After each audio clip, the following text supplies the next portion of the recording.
a special one from the CEO, stand coming with the spoon.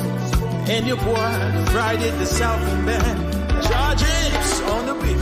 On the spoon to get your information. On the spoon to be part of our discussion. Spoon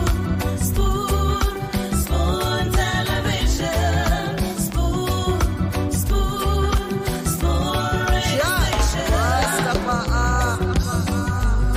Spoon gonna tell you what is happening in Liberia. Spoon gonna tell you what is happening in Monrovia. Spoon gonna tell you what is happening in Africa. Just to spoon you will know. If the children crying for starvation, just to spoon.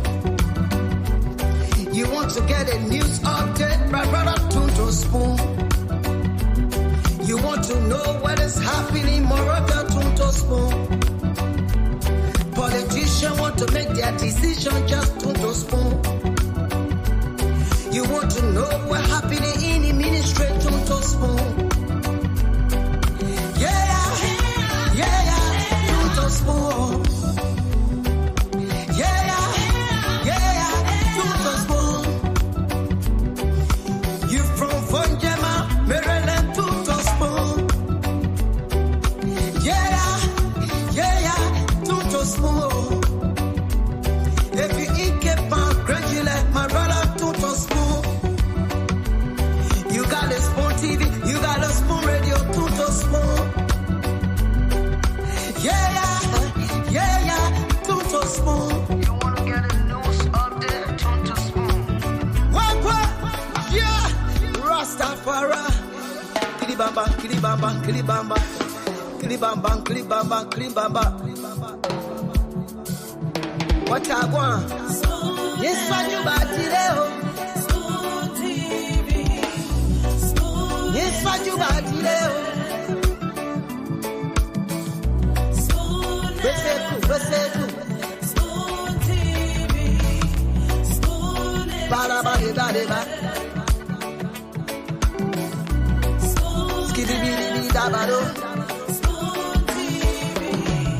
Spoon entertainment.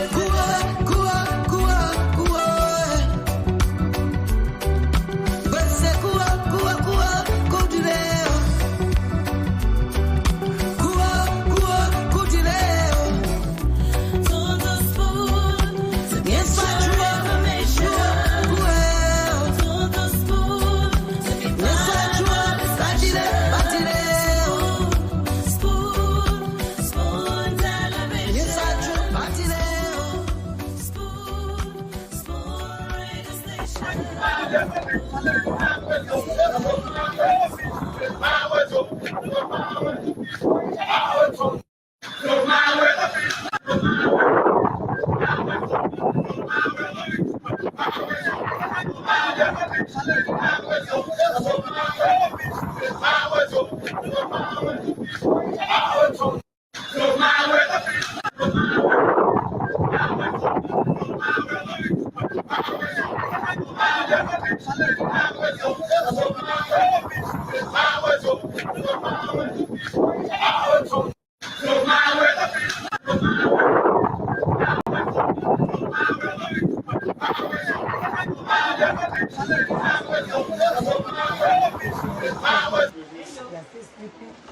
You are sleeping in a thick area, no good attention.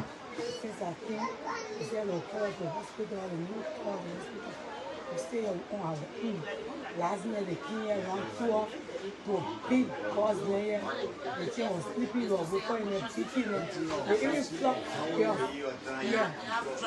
Because they were yesterday there, they came here with their car. They stopped the car on the road, they enter on the criminal. Running behind the children, they go to the church for me to care them. I'm going to say what they say, we are. The children start running, they start putting road behind the children. Running behind the catching them. They carry them now. People, they were just Alice, people were not just Alice. They brought them back. I want to call the children and they say, send your brother to foster. Some people not taking your son, taking them and get our money. They came here last time, they called the ED man. That information is diabolical. As you may be aware, a few days ago, precisely on Monday, the Student Education Party issued an elaborate press conference wherein the Student Education Party called for the immediate resumption of academic activities, warning President Bouaka to stop the politicization of education at the state-run university, as well as declaring Mr. Bouaka unwanted on the campuses of the University of Liberia if students do not return to class in the next 48 hours. So therefore, we are here today because President Bouaka has refused to listen to the plight of students. Mr. Bouaka, the President of the Republic, has abandoned education at the State University, which is a violation of Article 6 of the 1986 Constitution of the Republic of Liberia, a document that President Bouaka took off to protect precisely Article 53 of the 1986 Constitution. So therefore, the militants of the Student Education Party are here because President Bouaka has refused to intervene in the saga or the demands that were raised by the faculty association. Then President Bouaka has refused to listen to the students of the University of Liberia. The faculty has argued that the right to education, in fact, they have argued that the basic salaries and demands are not being paid on time. In this vein, on January 14, on June 14, the University of Liberia Faculty Association, as well as the University of Liberia Staff Association officer, made a conscious decision at their General Assembly to disengage from all academic activities. Officers highlighted that number one, the government of Liberia through the U.S. administration has not paid part-time for the past 6 months.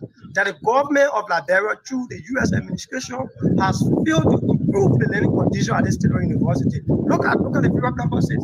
Look at CPF building, a building that is not conducive for even animals.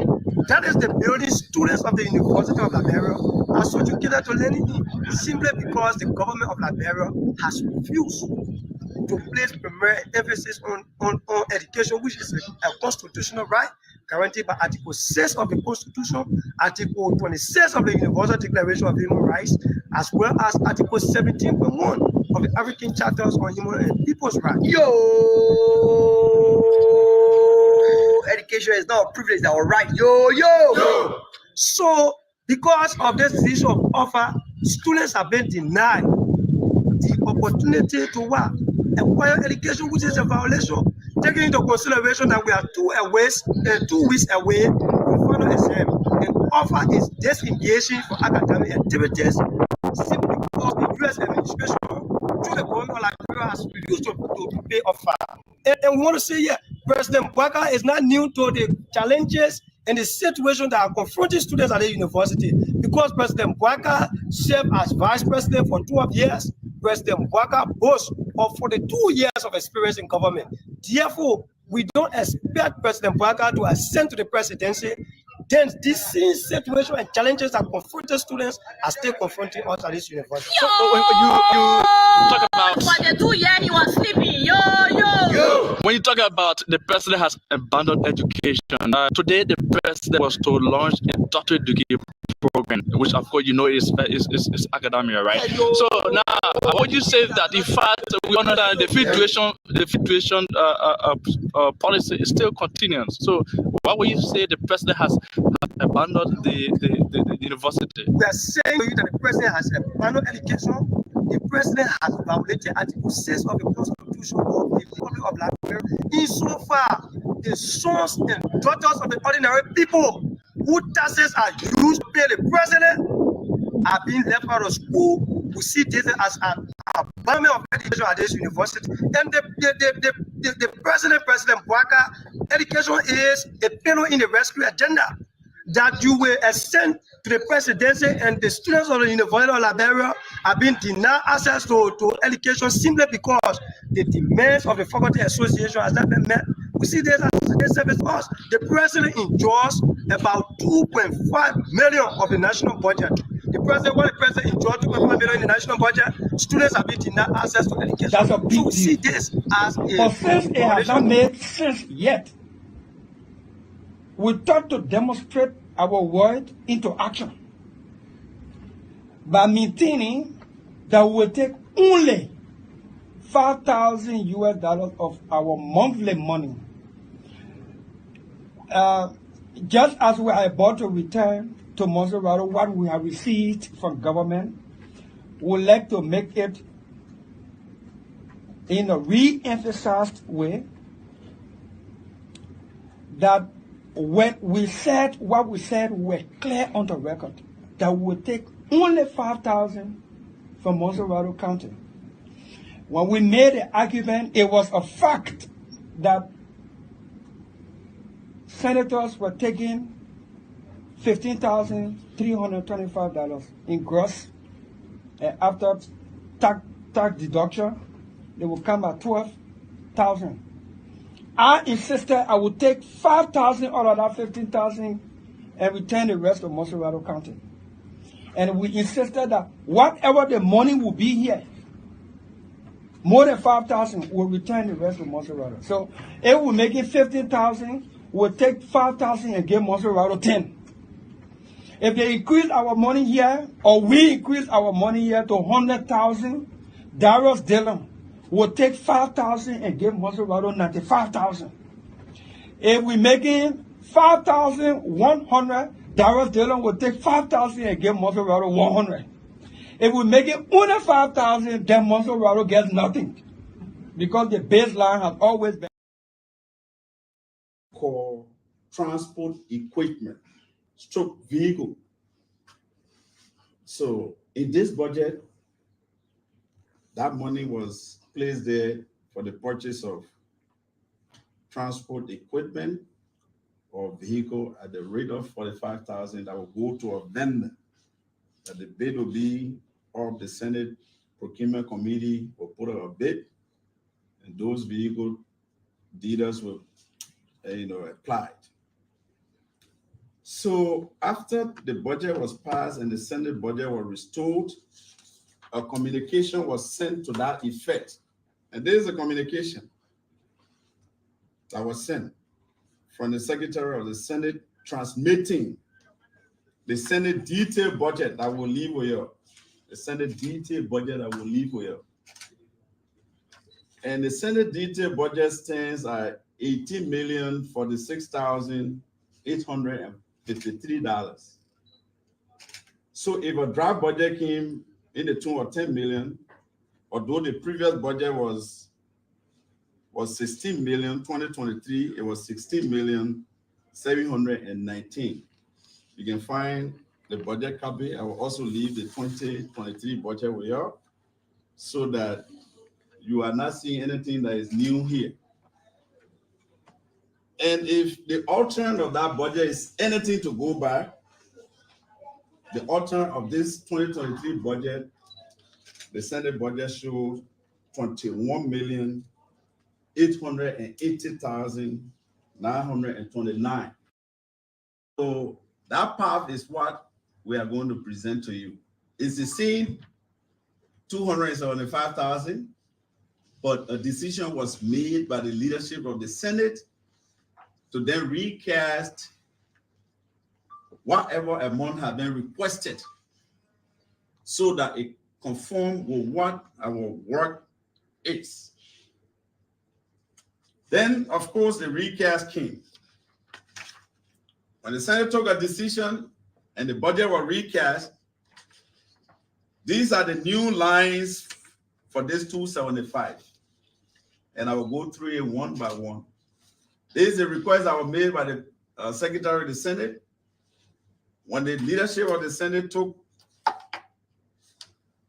a decision to recast the budget, along with the retreat committee, they came up with a new.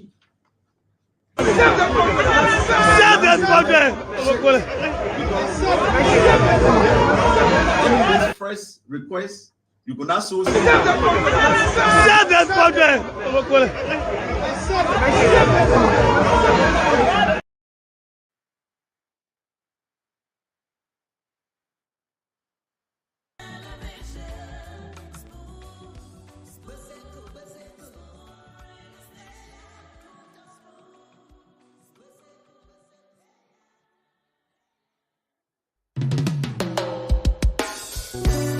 Yes, I. A special one from the CEO, stand coming with the spoon.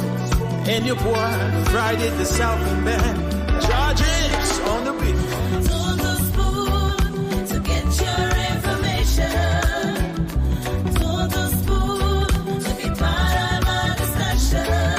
Spoon, spoon, spoon television. Spoon, spoon, spoon radio station.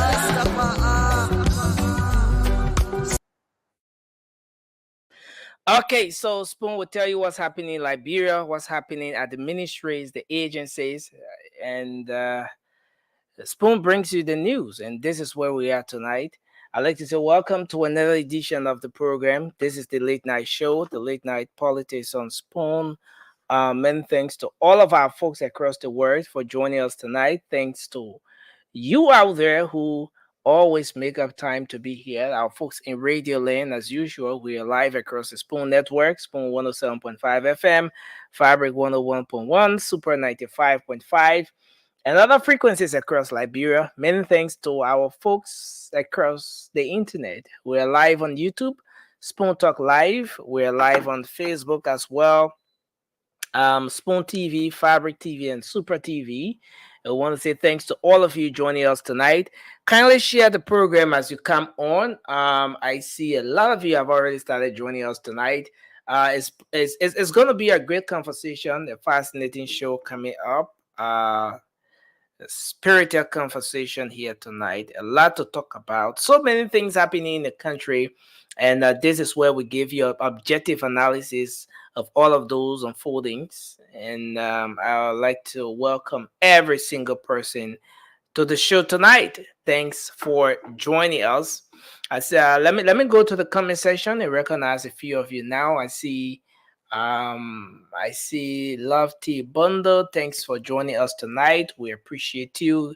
I see Get You Queerty. Thanks for being here. Poyu Jide, thanks for joining us as well. Adama Kamara, we appreciate you tonight for joining us. I see Joseph Colley, Moses Momolu, Alice Ban, Obeto S. Chiesinian, thanks for joining us tonight. I see Hipko Kazi, as usual. You're here, Hipko Kazi.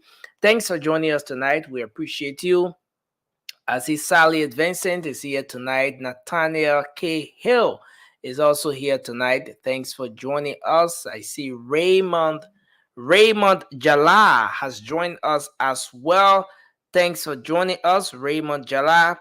And let's hope we can have a great show tonight. Kindly share the program as you come on, as we bring you another show. And we're in this together.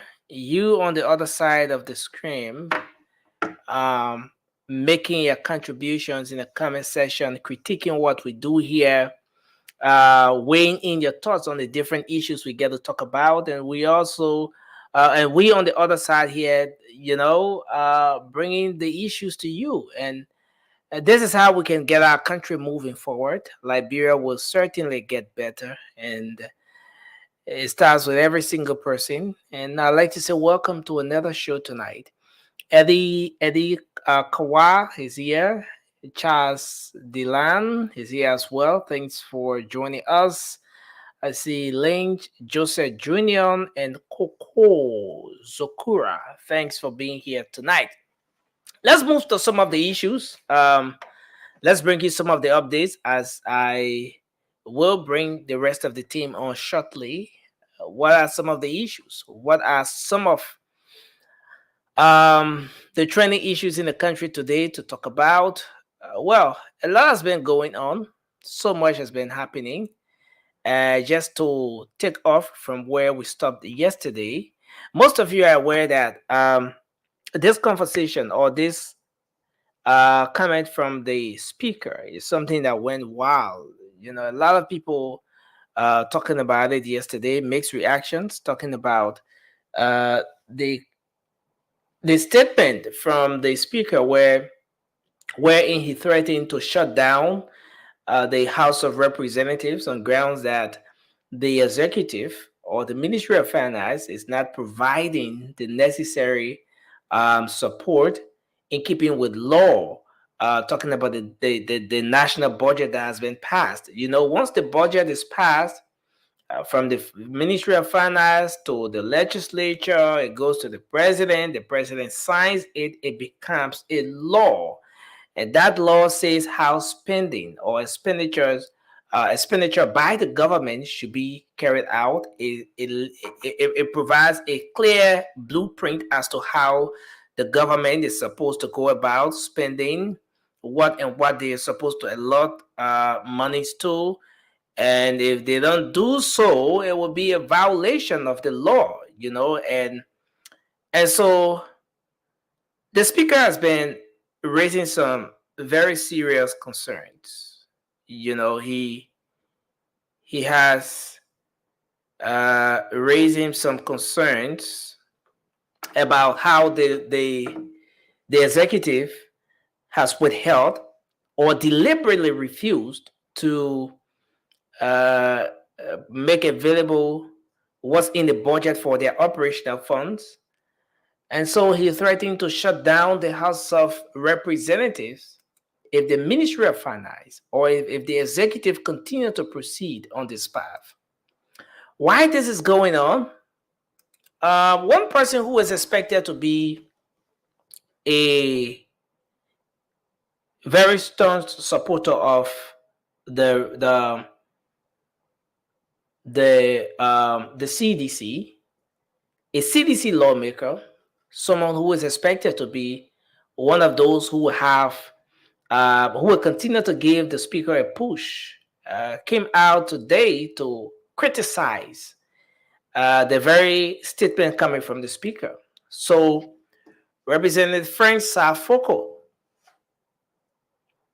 said the speaker is bringing the House to public ridicule. Everything that he's doing now, what he's saying, he may think that the threat to shut down the House of Representatives is a good one, but the District 9 representative is saying that threat to shut down the legislature or the House of Representatives is a crying baby. It presents him as someone who has succumbed to the executive branch of government. He thinks that the speaker, being a very influential person in the first branch of government, should not be crying baby at this time. He should rather be using his power as the third most powerful person in the country to get the executive do what he wants the executive to do. So once it is by law, once it is clearly spelled out as to what that branch of government is supposed to get, the operational fund is no kukujumuku money, is no consa money, nobody taking it through the back door. Once this is something that is required by law from the executive to that very legislature, signed by the president, becomes a law, the speaker should be using his power as Speaker of the 55th legislature to ensure that the executive does what he wants. He wants the speaker to use his power to mandate the government to do the needful. And as such, the speaker should not be crying baby. He thinks that for the speaker to be crying, it is bringing the House to public ridicule. Well, but this is where we are. And he says he's disappointed, seriously disappointed. Instead of crying, the speaker should be doing otherwise. So this is where we are. And on the flip side, A lot is happening. Most of you follow the development at the Legis. How even before the election, the conduct of the census, there was some back and forth at the Legis, the Liberia Institute for Statistics and Geoinformation Services. That institution had her own back and forth. At a point, it became serious to a point where some actions had to be taken. Former President George Weah took some actions, suspended some individuals, and long story short, Waymo Smith was dismissed. And following the dismissal, Liberia having seen a transition. Now we pretty close to 5 months in the new administration. Waymo Smith has decided to take the government of Liberia to court. So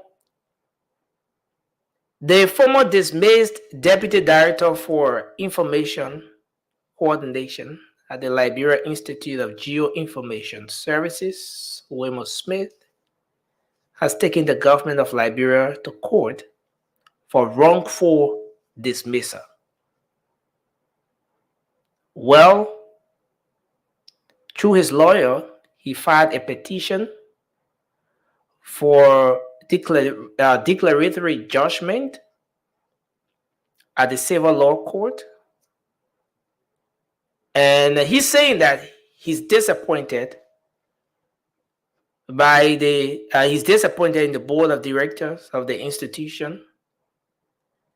And as such, he wants the legal thing to be done. He thinks that he was wrongfully dismissed. Now, I know in the midst of all of this issue, a lot of people may be looking at this from different sides. He was dismissed under one administration, and he's filing a lawsuit under another administration. The government or the president who appointed or nominated him to serve in that position was defeated at the ballot box. Few months after, this president is no longer in power. The country has seen a transition. Well, there's a document at the LACC saying X, Y, and Z, indicting this very individual. But now he says, look, the government of Liberia wrongfully dismissed me. No, he's not saying President George Weah. No. He's saying the government of Liberia. And what do we say? Government is continuative. That's why when somebody does a piece of work for the government of Liberia, and if the government did not pay that person now, 2-3 years after, even with a transition, that person can still come back. And the government will have to pay that person. It doesn't matter on whose administration the government incurred that debt or whatever. The government will have to pay John Brown or Peter Paul, because why? Government is continuative.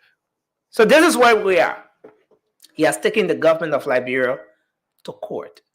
And it's getting interesting every single day.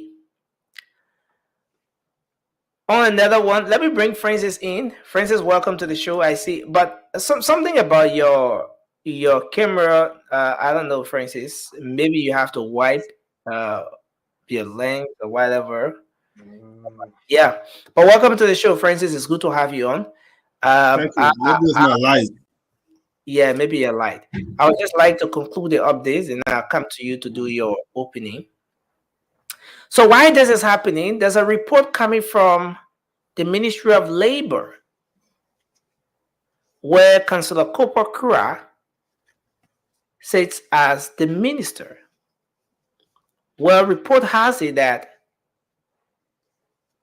the ministry has dismissed 5 employees for purporting to be labor inspectors who illegally arrested aliens and seized their passports in Bapolu County. And this is something that happened on the 17th of June. So the superintendent of the county brought that to the attention of the Minister of Labor, Councillor Cooper Kura, and the individuals presented themselves to be inspectors of the ministry. So they were seen in the county, according to this report, arresting people and so forth, seizing their passports, especially so aliens. There is an immediate investigation that has been launched into the matter, and but so far they've discovered that the individuals involved are employees. They are actually employees of the Ministry of Labor, but they are not inspectors as they were purporting to be, and that their activity in the county was totally illegal on grounds that they were not authorized by the ministry.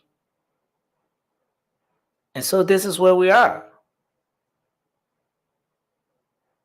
So the minister then ordered the dismissal of those 5 employees of the institution. So their names are there: Edwin Sibo, Victor Wama, Samuel Sambula, Bill Nanny, and Raymond Sa. But these are just a few of the other issues. Now, on the flip side, the senators finally spoke to there was an official response to this Senate retreat and the money that was spent by the Liberian Senate today. Senator Prince Moy, who happens to be the chair on Ways and Means, spoke to the media, and then he told the media about everything that went on. He presented documents indicating how they spent the money. He said there was no foul play. In fact, the money was legal, just that they took some of the monies in advance. Well, there were receipts that he displayed with respect to how they spend the money and all of that. Though the presentation raised a lot of questions, but he said that the initial amount that was requested was 290,000 to the Ministry of Finance, and then the Ministry of Finance asked them to do a breakdown. How do they really want to spend this 290 million? He said the request was made by the Secretary of the Senate, but then when they were asked to do a breakdown, they then got to realize that it was too much. So the breakdown now resulted to a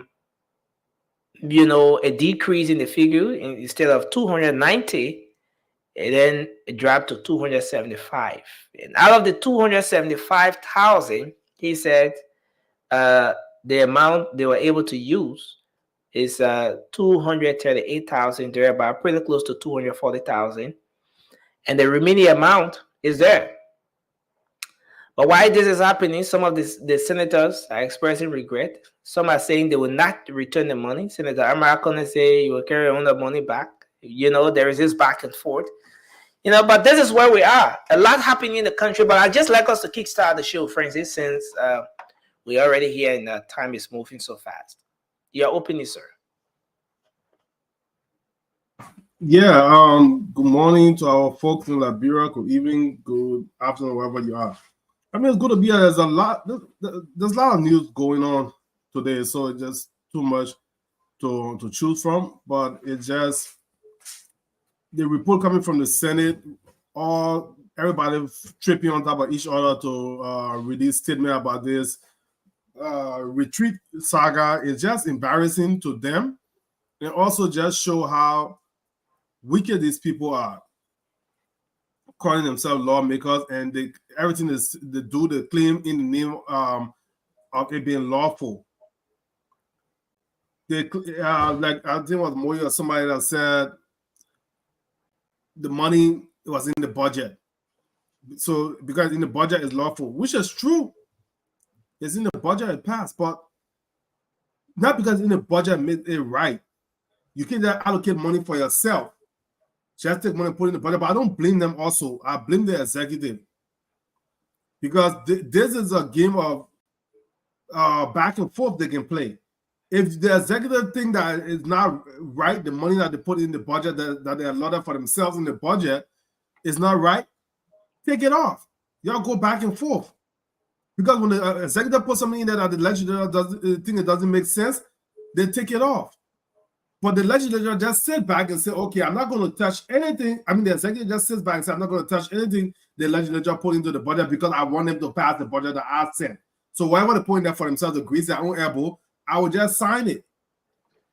That is wrong. And that's what's suffering our people today. You talk about county development fund, right? Look at Moravia is pretty much floating on water. The entire Montserrat County almost floating on water. But you got $2 million going to just Montserrat County lawmakers, 17 representatives receiving 100,000, and then 2 senators receiving 150,000 for county development fund. They don't see anything, any emergency in Montserrat right now that need addressing, but they will not take that money to do something meaningful. Each of them will use that money as a form of campaigning for themselves. Everything they do in that county or any part of the country with that money, they'll tell the people, y'all vote for me, y'all really let me see what I did for you. Instead of telling the people that your own money will use to build this thing. But they'll say, see what I did for you. So they shouldn't be receiving any money. But the country is just on opposite day. All of our officials that bring on opposite day. They don't want to go beg for money. All this money, all the noise we're making, you think international company, they're not picking up all this top news from Liberia, how much money they are spending, but then you go beg the people and say, give me money? How do you go beg somebody that you make more money than them? The lawmakers in the U.S. have passed the budget that if something comes to Liberia, they have to approve it before it go to the White House to sign it into law for that money to come to Liberia. Y'all make more money than the lawmakers.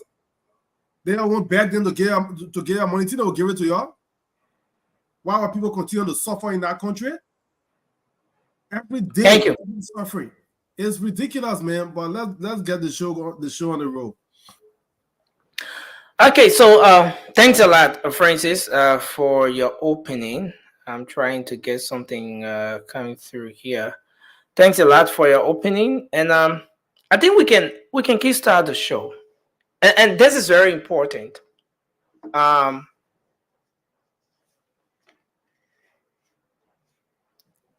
Taking off from where you stopped.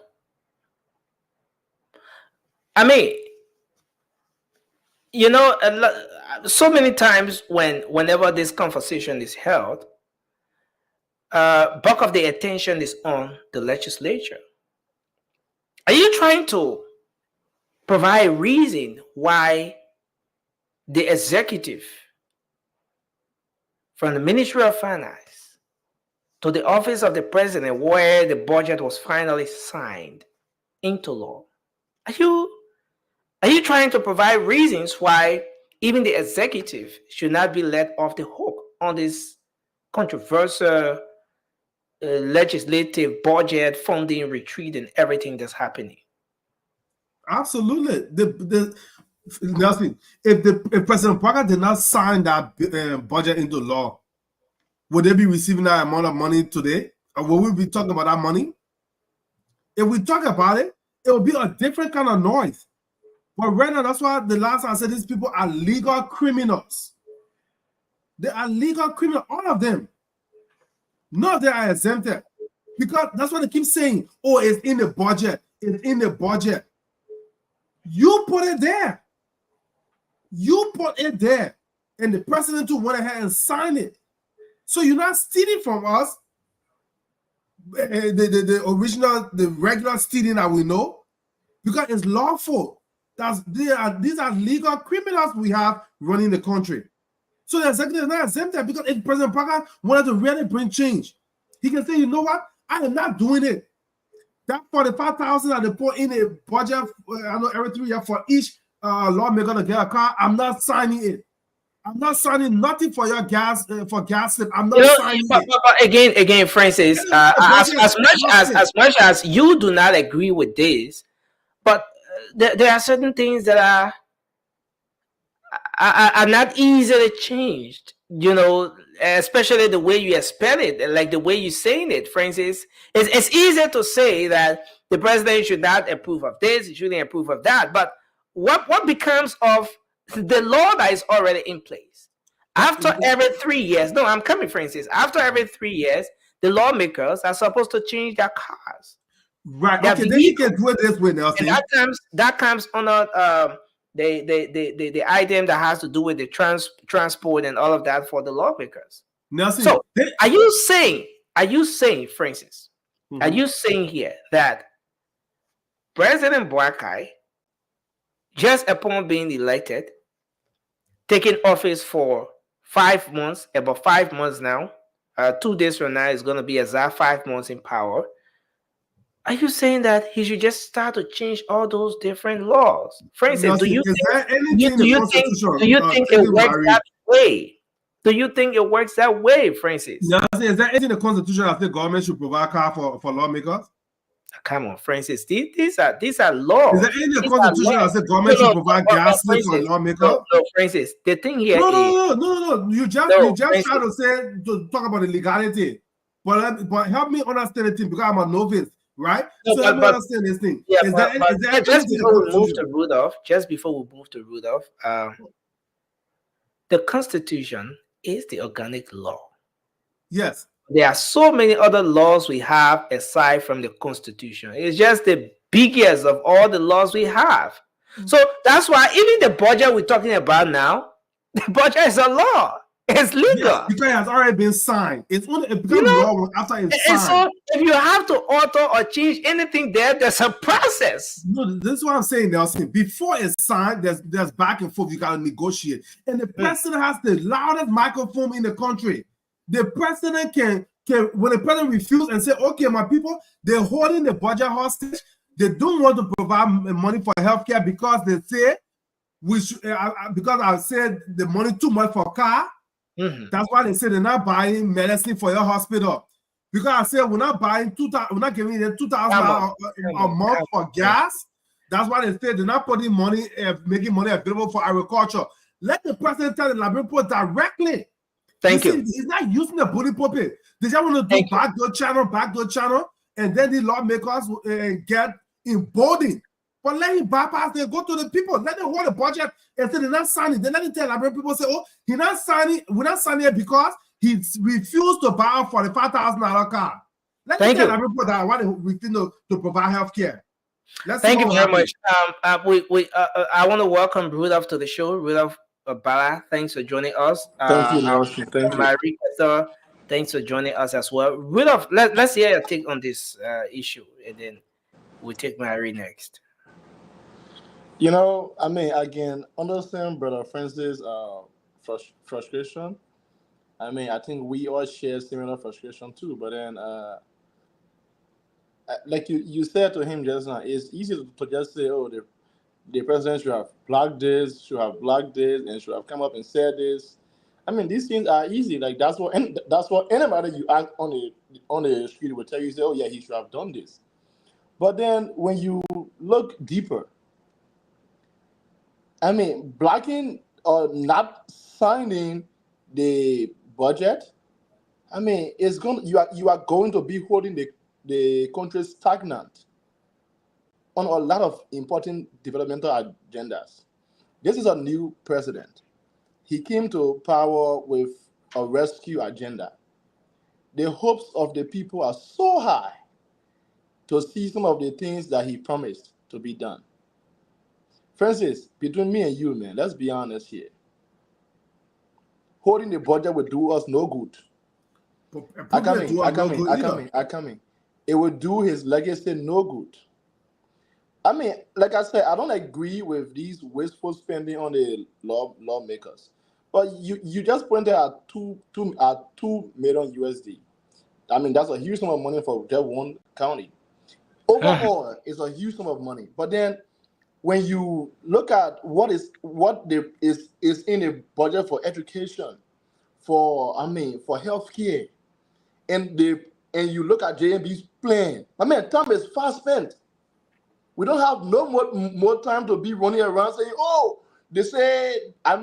I will not stand it because they put it in the budget. No, Liberia is at a crossroad right now, Francis.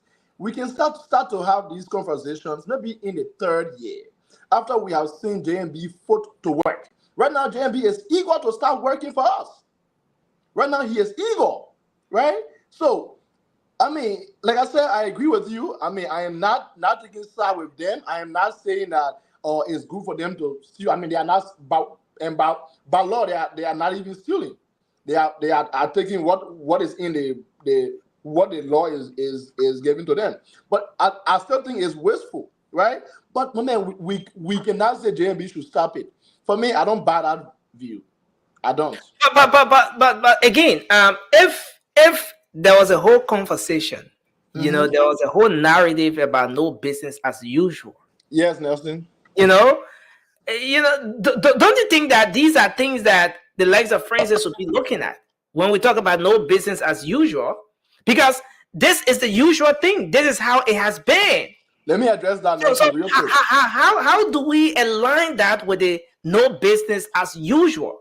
Nelson, let me address that real quick. Mm-hmm. President Bouaka is a democratically elected president. Mm-hmm. He is not an authoritarian. He is not a dictator in any way or in any shape or form, right? When he said that there will be no business as usual, he was not telling you about illegal things. He is not because if for any reason JMB hold a budget and say, I will not sign it, he will be going against the law. That would be very illegal on his part, right? So when he said there will be no business as usual, he was simply telling you, say, things that were done, things that they bypassed the law to do, we will not do it. He did not tell you that things that were done legally would not be done. No. So we should understand his statement in context. So you agree that everything that's happening here with the back and forth, the lawmakers, the monies, the huge amounts is legal, but is it expedient? Nelson, let's weigh in between legality and expediency here.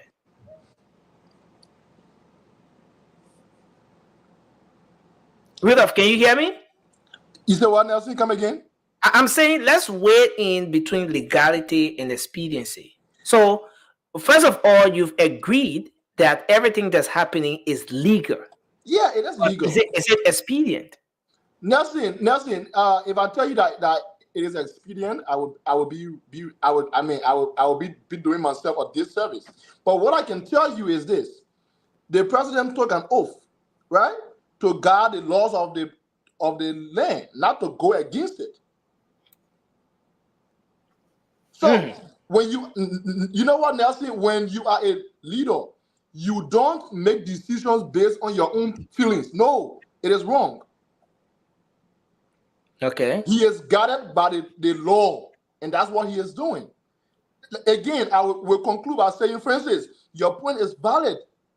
I too share a similar point. But then when we come to a public discourse, we are not going to be preaching what we think should be done. No, we'll be saying what is guarded within the law. Thank you. Nelson, just 10 seconds, please. Because Rudolph, this is the problem Liberia is faced with. Oh, it's too soon. everything too soon. This mess been going on for 18 years now. Then you say President Parker should at least wait till his third year. Let me ask you a question. Each year that he gave those people the development fund, $11.8 million. Francis, were you in the military? No. It's not about being in the military. I'm asking you because time. Okay, we're running out of time, Nelson. Our country is literally underwater. Look at our capital. It's all the people floating in the street every time it rains. We don't have time to waste anymore. We wasted enough time 18 years ago. So now you got millions of dollars just throwing it away like children chop to these lawmakers. You got to put it, and not illegal for the president to not sign the budget. They're not going to negotiate. Let me say something. But Francis, I know, and this is similar. The House, the legislature, and the executive approve the budget. So if it can still be negotiated, so you can say, "Oh, because the president refused to sign, so he breaking the law." No. It's not. Francis, are you aware? Are you aware? Are you aware? Has the right to say no. Okay, thank you, Francis. Now, guys, we have to take the ladies on the show. Nelson, can I just provide something? Mary and Demi have been sitting for a while. Just 5 seconds, please. Quickly. Francis, when you use the word that he should refuse, that is where the problem is. No, because he refuses because there's something illegal in it. To sign the budget. He cannot, by law. He cannot refuse. He cannot refuse to sign something that is good for the people. But if there's something bad in it, he's supposed to refuse to sign it. That's what the president is supposed to do. You know what? Just as the legislature will say, we're not signing this because it's not good for the people. The executive will say the same thing. Let's do this, guys. We should take on this. I know. Yeah, I know there will be disagreements on this issue. But here's the point. Mary, we're coming to you next. We are all aware that everything that has to do with the budget and everything, the passage of the budget, is seriously tied to the smooth functioning of the government. All right? So that is why, even in the midst of the delay, when the budget was being delayed for some time, the president or the executive had the right to request a percentage of the budget so that they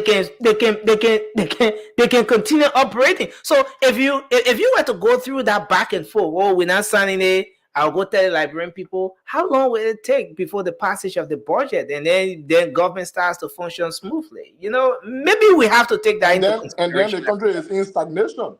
Yeah. But let's hear from Marie. Marie, your take on this issue because we have to transition. Sure, Nelson. Nelson, if you don't mind, I sent you a message, or if you could go to Mr. Ability's Facebook. He just made a post that I wanted you to see if you can read. Because for me, as much as I would want to go by public sentiment, I would like to look at this situation from different views, and that includes acknowledging the little bit of changes that have happened, and as well as identifying why certain things are wrong and shouldn't be the way it is. Did you see the post I'm talking about? Yeah, I'm getting it ready. It's a photo. So okay, yeah. Go ahead, Marie, while I try to pull this one. Okay. So I read Mr. Ability post, and basically what he was saying is that he kind of encouraged the legislature and the House of Senate to audit the previous government, and they didn't do so. Because they did not audit them today, people don't really know and see the differences that are in the budget, and the transparency that this new Senate is trying to bring to the table. Not that I'm saying they're bringing a major transparency and some of the funds that are allocated should not be included within the budget, but there is difference, guys. And when we're dealing with money, we're dealing with funds, we got to go with facts. I listened to the video with Senator Moi, and he said that in the 2023 budget, CDC budget, the drafted budget that was initially drafted was $16,719,255. That was for the House of Senate. But that was what CDC House of Senate drafted as, you know, what they wanted. But what they actually got, meaning they got funds more than they put in the budget. Yeah, that was the 2023 budget. Right. The draft was 16, but they got a little over 21 million. 21 million. They actually got was 21,880,929. But in this 2024 budget, the drafted budget was 10,227,571. That's about 6 million less than what CDC did in their drafted budget. And then the actual outturn that they got, instead of the 21,800,000 CDC got, they got 18,046,853. So that there's a difference of 3,884,000. That's a difference. I'm not saying there is a major difference, but that is something to look at. But what baffles me is that we pay these lawmakers $15,000 a month, and then they allocate $2,020,000 just for committee hearing. So they're trying to say committee hearing is not part of what they get the $15,000 for. Liberia is paying them an extra $2,020,000 just to hold committee hearing. That is absurd. How can that be? I don't understand it. Then you have a university teachers that are not being paid, and they're sitting, and students are not in school due to lacks of funds. But you have the House of Senate receiving extra $2,020,000 just to hold committee hearing. And in the CDC budget, even though they got more, they were missing $1,555,000 that they included for vehicle that is nowhere to be accounted for. Are you kidding me? That is absolutely nowhere to be accounted for. So I think there is a need that they should have listened to Honorable Musa ability, as much as I don't agree with him, to have audited the past government in the House of Senate, so that the people can see that they are at least trying and not making the business as usual. But now that things are coming out the way it is, people won't see it that way, because people are going by public sentiment, and people are now finding out the type of money that they are getting that should not be even given to them. And I want to applaud Honorable Amara Kone, rather, because a lot of people are saying, it's too late to give the money back. At least he's listening to the people. The people was crying during CDC time, and they still didn't get money back. They didn't care about what the people have to say. This is leadership, when people are listening to the people and returning what does not belong to them. Returning the money after a public outcry, after lawmakers have been dragged, back and forth with respect to this money, and then he's returning the money, and that's where some of the folks are coming from. You see, some of his colleagues are even beating on him for the action, for the decision. I rather return the money, unlike what I said those said on Spoon today. He was just supposed to roll with it and go with the flow and continue and keep the money. That is what CDC did, and that's why they are not in power. Amara Kone is giving the money back because he realized that the people are right and the money do not belong to him, and he's giving it back. Am I saying lying to the people from the initial state was the right thing? No, absolutely not. But he's giving it back, funds that can now be used to take care of different situations in the country instead of having it when they do not belong to him. Thank you, Mary. And this is important. You requested this. I see here from Honorable Ability, and he says he believes that oh wow, it's a long one. Nothing. If you can't see it, I can see it. It's a long one. It's a long one. Okay, so just yeah, if you can see it, then just go through what we have there. Okay.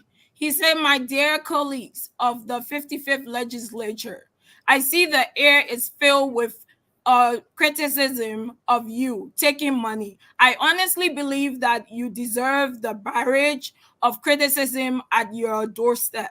Had you listened to me from the get-go and agreed to audit the past, your intentions about transparent future wouldn't have been in doubt.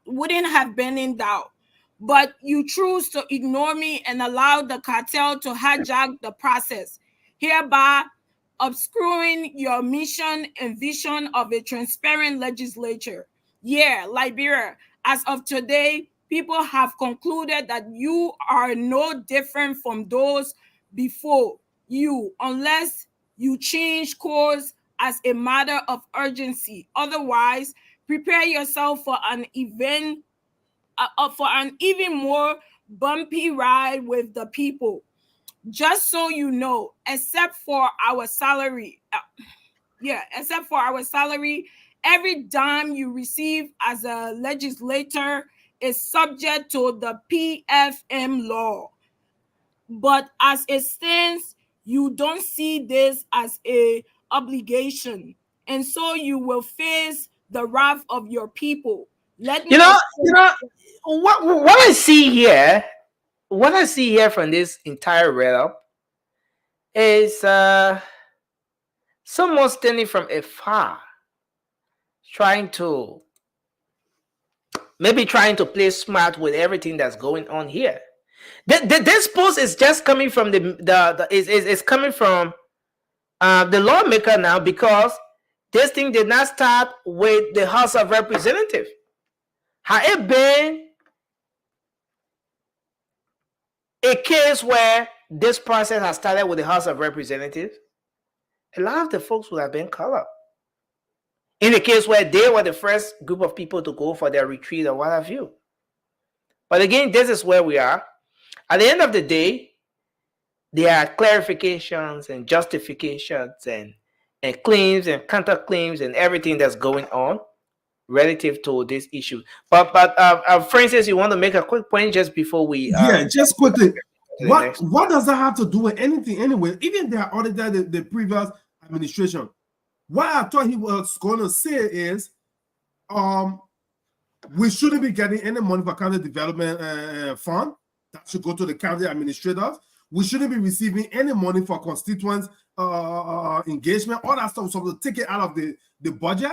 We shouldn't be receiving money for car. We shouldn't be receiving gas slip. But you can talk about why auditing the last administration and keeping everything from the last administration in this current budget. What difference does it make? So he's just trying to make noise too, man. Okay, so Rudolph? Yes, I just wanted to say something. In as much as I believe that Amara Kone is one of the best lawmakers we have at this point in time, Mary, let me say I don't think he deserves extra credit on this issue because he was the first person to have come on Facebook and wrote to us misleading the public that the money in question was only $50,000. So now that it has all bust out, it has leaked, then he carry money back. No, I don't think he deserves extra praises because he was the one who came and misled us first. Thank you. So you would have rather him kept the money and not No, return the I money? wouldn't have rather anything. Okay, so my applause is only going to the fact that he returned the money. Not that he's any better than the others, but he returned the money. Okay, he acknowledged that they got funds that was not supposed to be allocated to them, and he returned the money. And Francis, I believe that Mr. Bility is right, because auditing the former government will have shown light to some of those unnecessary committees that money was being allocated to, and they will have, kind of fixed that situation. And if it was going to bring light to the Liberian people, and Liberian people was going to talk about it just like we're talking now, and they was going to see the need to remove all those unnecessary committees that they were giving money for. So yes, it was necessary to audit the last government, because if they would have audited them, we wouldn't. If they wasn't going to audit, we wouldn't have known that they are receiving $2,020,000 just for committee hearing. Marie, that's a good one. But I want us to go to this. I want us to go to this, and this is very important. I know we will keep going back and forth on this, but here is the point. With everything that is happening now, 5 months into this administration, is Senator DeLong still the light of the Senate? If he's not, who is the newest light at the Senate? But that's a quick and No. I'm coming. Francis, no. Francis, we gotta go. Francis, we're not going back. We're not going back. No. But Marie said something that I don't think is true. Yeah, but here is the thing. In the midst of everything we're talking about here, folks, at least there should always be someone in that body who the Liberian people will look up to as a critical voice. You can say all you want, but under the CDC administration, and maybe even up to now, Senator DeLong was that critical voice at the level of the Senate. One of those persons who, in fact, that senator who made Liberian people to know exactly how much that senator's making. When he challenged his colleagues that a senator can live within 5,000. That's a big deal. But since it has not made sense yet, we thought to demonstrate our word into action by maintaining that we will take only $5,000 of our monthly money. Just as we are about to return to Maserati what we have received from government, we would like to make it in a re-emphasized way that when we said what we said, we were clear on the record that we would take only $5,000 from Maserati County. When we made the argument, it was a fact that senators were taking $15,325 in gross, and after tax deduction, they will come at $12,000. I insisted I would take $5,000 out of that $15,000 and return the rest to Maserati County. And we insisted that whatever the money will be here, more than $5,000 will return the rest to Maserati. So, and listen, he returned the money. He gave the rest of the money back to Maserati County, and because of that money he gave back, plus his other support, the international, the other people who support him out of the country, we have a functional rehab right now that is catering to young people. But guys, let's come back. Let's put the microscope over the Liberian Senate right now. Let's zoom in and zoom out a little. Let's look for the light. Who is the newest light at the Liberian Senate? Who is that lone voice that is championing the cause of the Liberian people? Is Senator Dillon still the light? If not, who then is that lone voice, that one person who is still championing the cause of the Liberian people? Now, let's start with you, Francis, because I know you want to come in. Yeah, before I even go to your light or your darkness, No, Francis, don't take us back, Francis. Let's move on. That's quickly, because what she said about the audit thing is not necessarily true, because those very same people, right? They reviewed the budget. They could have seen in there that all of these things, all of these committees are unnecessary. So there's no reason why we should be funding all this committee if she claimed that auditing was going to reveal it. So let me just go to your darkness. They did remove something called operational lines. So guys, no, we've passed that. We've passed that discussion now. We have to, yeah. But Nelson, there's no light in the Senate, because these very same people, even though Senator Dillon talked about he would only take $5,000, right? And he wants to be the mayor of the people. But yet and still, he also agreed for him to get a new car every 3 years. He also agreed for him to receive 500 gallons of fuel, according to today's standard. 500 gallons of fuel.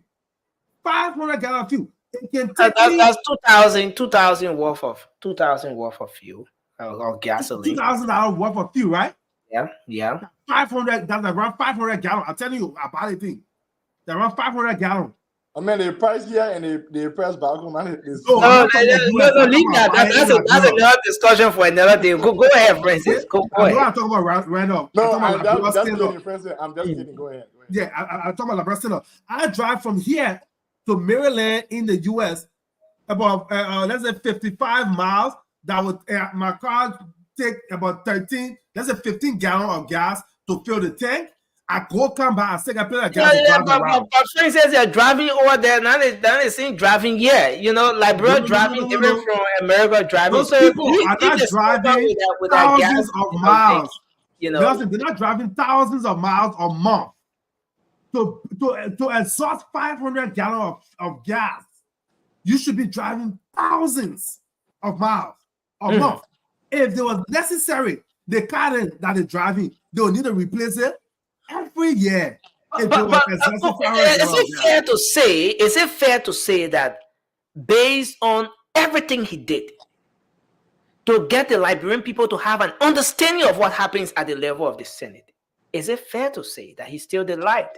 No, Nelson, you can't go halfway. You can't stop short and say you want to be like, so that Christmas light on and off. Go all the way. All of those wasteful spending, he should have and advocated for it to be cut. Yeah, and sometimes coming from the other side. Sometimes a single person would not do that. But let's look at the other aspect here. If you think he's no longer the light of the Senate, who is the light? Who is that whole voice at the level of the Senate right now that the Liberian people can point to, can count? There is no light in this entire government from Ellington to today. No light. The thing that do the Liberian people, all the millions that go through the government, and the Liberian people still working, poo water, still can get food to eat properly. No light in the entire government from Ellington to today. Let's hear from you, Mary. Your take on this issue. Look, Nelson, in my opinion, I think only audit can show and can pick the rotten apple out of the good apples. Honestly speaking, or else it's just gonna be sweet talks. Senator, they don't have a lot of questions to answer. Like my own say uncle, but think about it. This man said that he will be taking only $5,000 and give the state of Macerado, the city of Macerado, the rest of his funds. I'm looking at his asset, that he declared, and as of the date that he declared his asset, he have 8.62 million in his account, US dollars. How can we know? Mary, you gotta look at the asset again, and you got Mary, you need to forward the asset. No, you look at the figure again. Maybe you need to wear glasses. Maybe you need to wear glasses. No, I'm wearing no glasses. The member 8.62 Intel or whether it's It have the dollar sign that it said USD 8.62. It's right here. No, This no, year one man. that he gave. Nelson, Mary, I can send it to you. Nelson, can Okay. you just show that? Please put it in the 8.62. chat room. And then the Let's have Liberty, Mary. Okay, Mary, can you, the Liberty, Mary? this is Echo Bank. The Liberty, he put $2,930,000 in the $30. Okay? So if we're not auditing to find out how our uncle making the money, apart from a 5,000 that he's getting every month, how are the people supposed to know who's the rotten apple? We would just be going off of what they're telling us and the lies that they're telling us. So there's no light in the House of Senate. That I can send you their paper, Nelson. I'm not lying. You show the Liberian people. I can send it to you. I'm gonna send it to you. Please do. Put it in the chat room, Marie, please. No. For what you have. I'm already... No. Listen.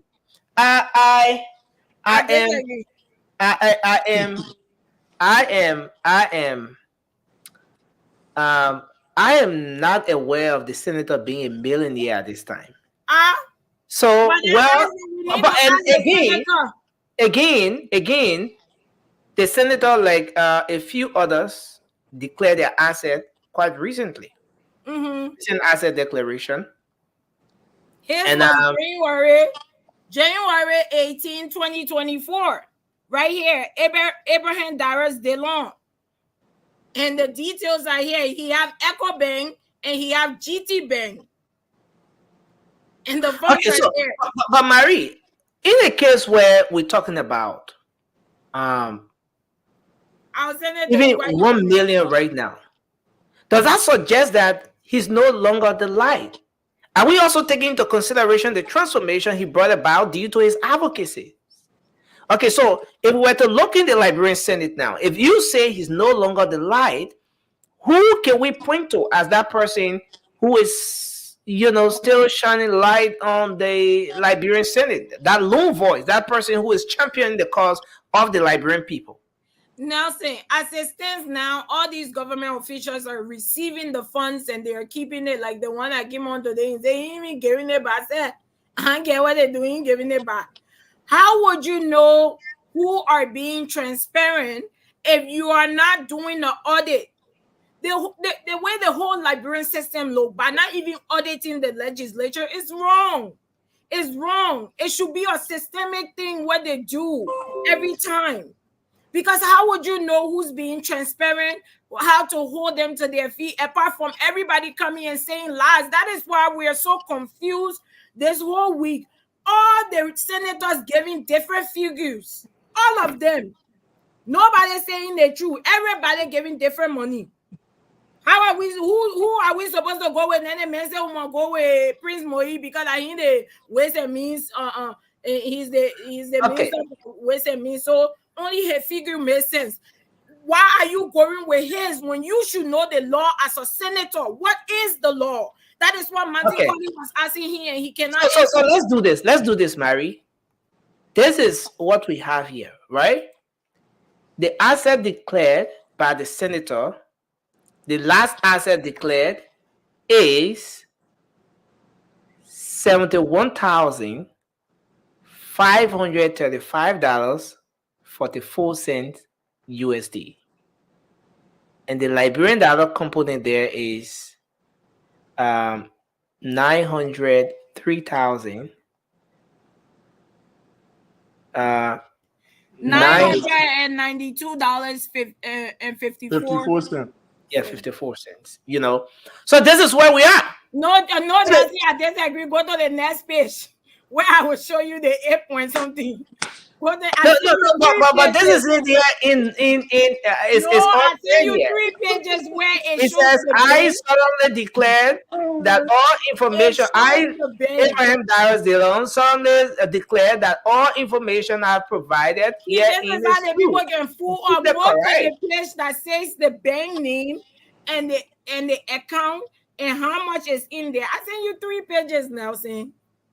I sent you 3 pages. How are you gonna just show all the first one? But Marie, this is the final page.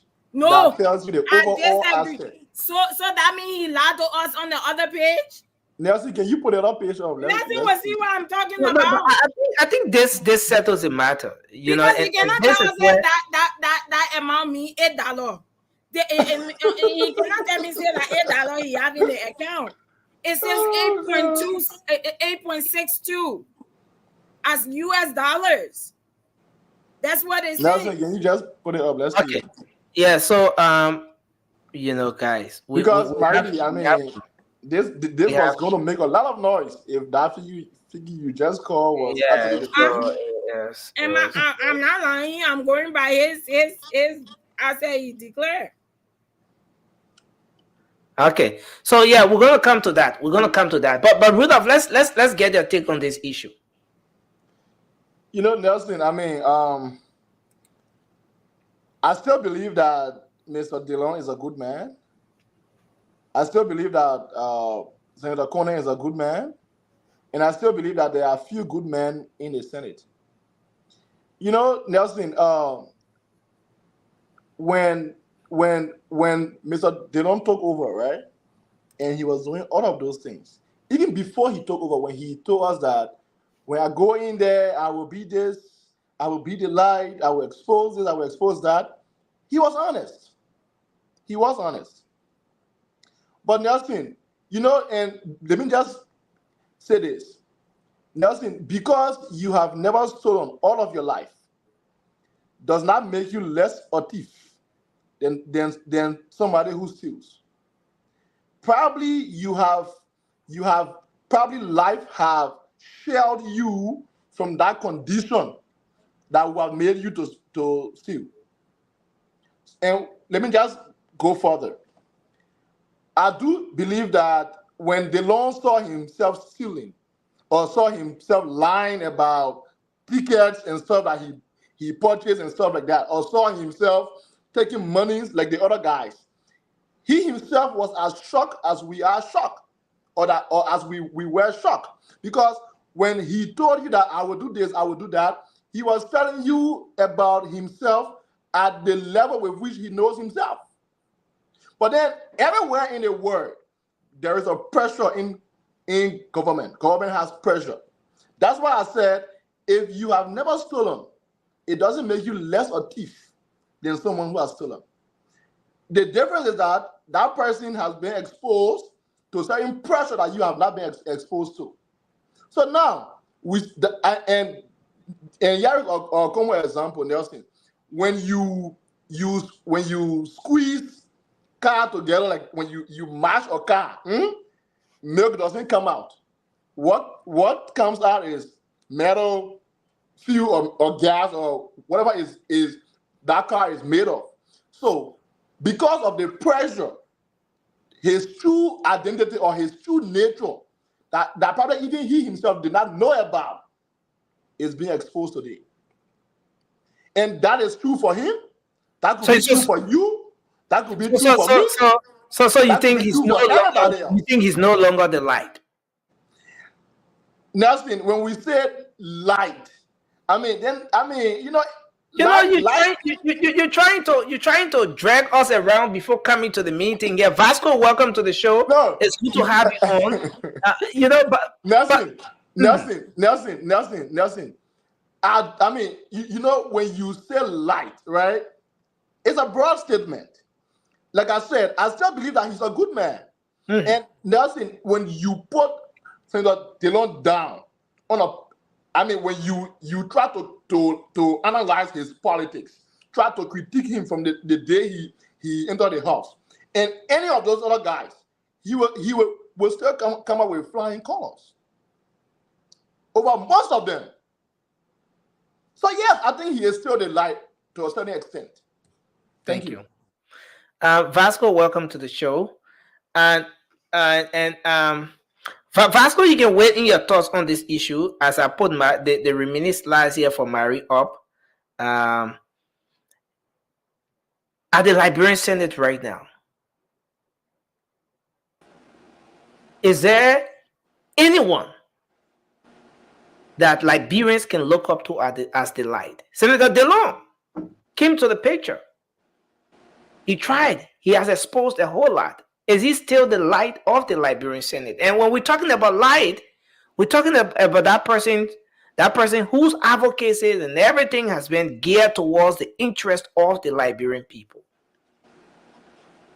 Vasco, if you look in the Liberian Senate right now, do you see individuals who you can consider as the light, the people who are championing the cause of the Liberian people?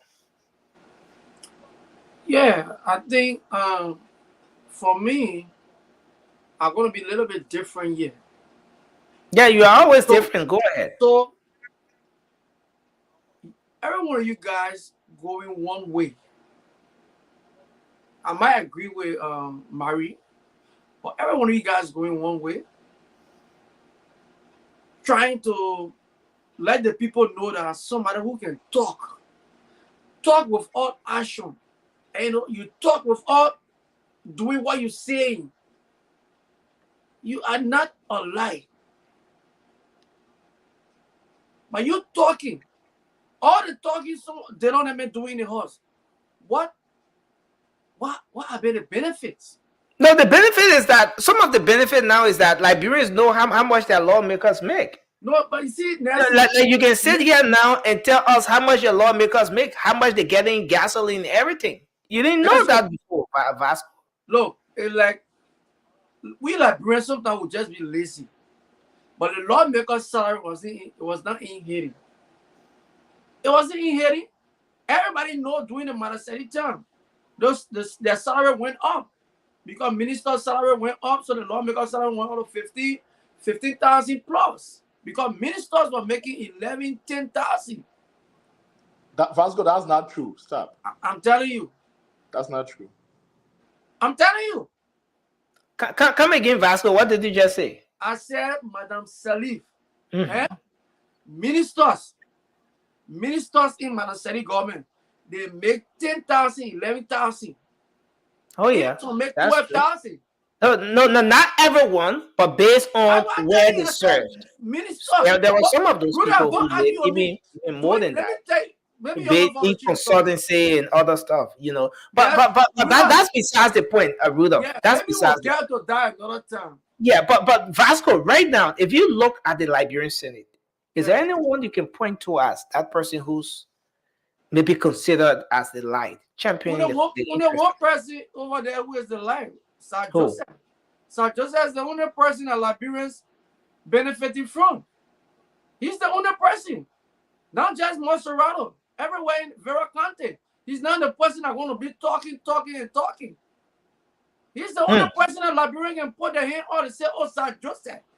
Anywhere he goes, people will say the good thing about him. Okay, he's not the one that's making the budget. The people that are talking, that American was just here talking a few days. What happened to him? He didn't take the money. Why did Liberian was struggling here? They can't even get electricity, running water. What Sir Joseph that did a few days? He took supply to Bikini, medical supply. So for me, if I'm looking at all the senators, I take Sir Joseph from among them. I take Sir Joseph from among them. And Nancy, I don't want you to say the money that they don't only give money 2 times to his sister and his sister-in-law. That's all. You know, this is interesting. No, Vasco. You were not there with the main former committee. Nancy, the head of the county is the superintendent. Any development that the lawmaker want to carry on, you got to get in touch with your superintendent.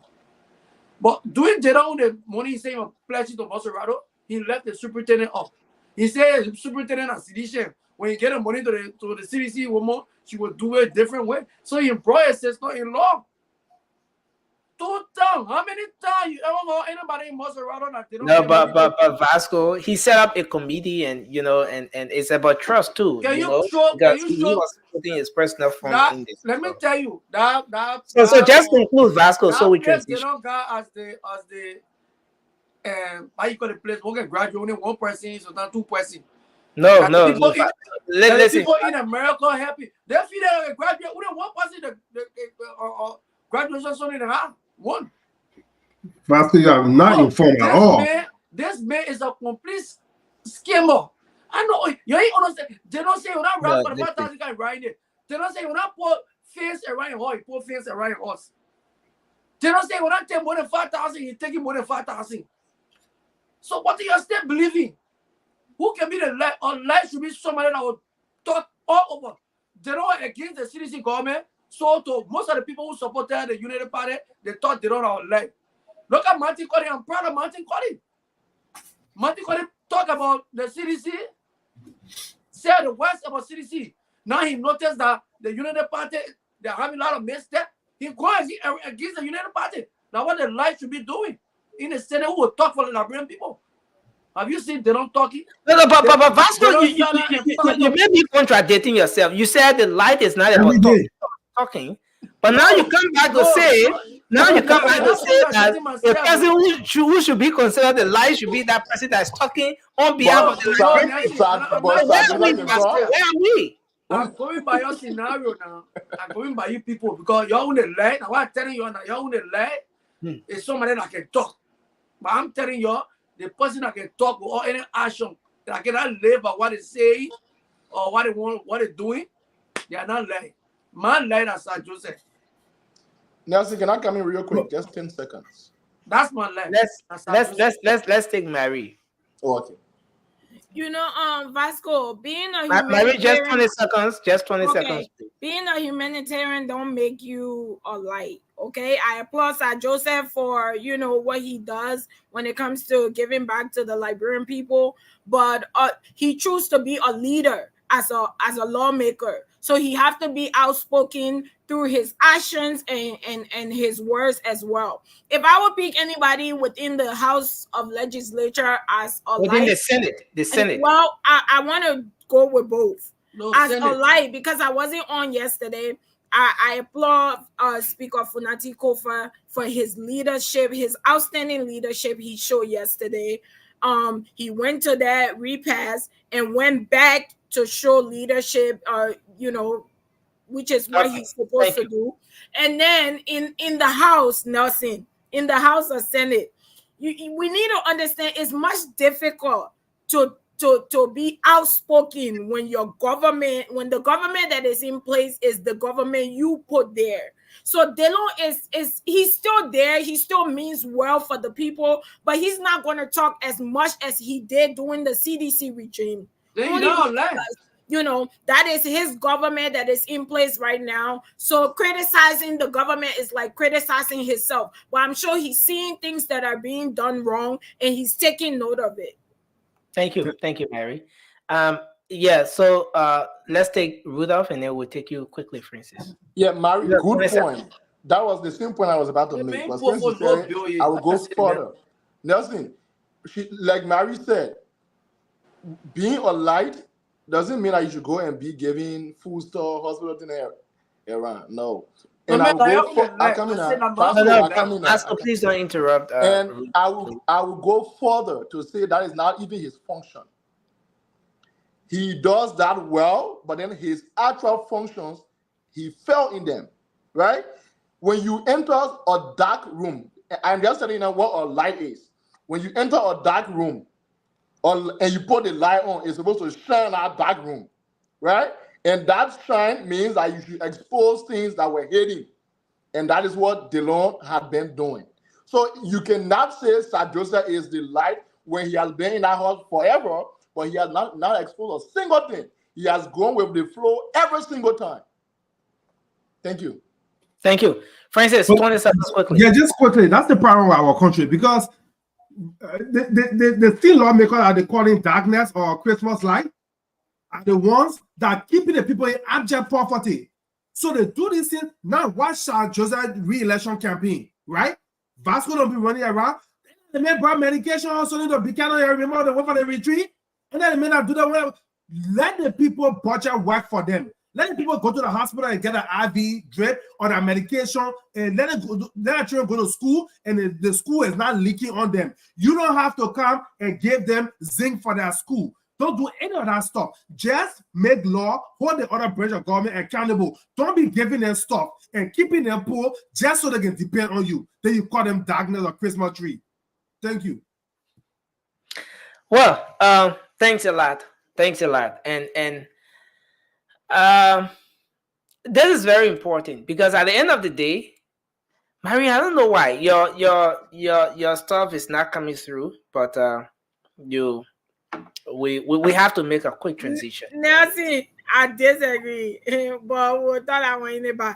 There's no way you not see that 8.62. You see no, but I think that was a mistake on the this whole asset, asset declaration. But Marie, you know, it actually meant Marie, 8,600. You know, something. Where you get your figure from? At the end of the day, USD 8.2, and they said they will take 2,900,000 and the rest. But let's take a look at this.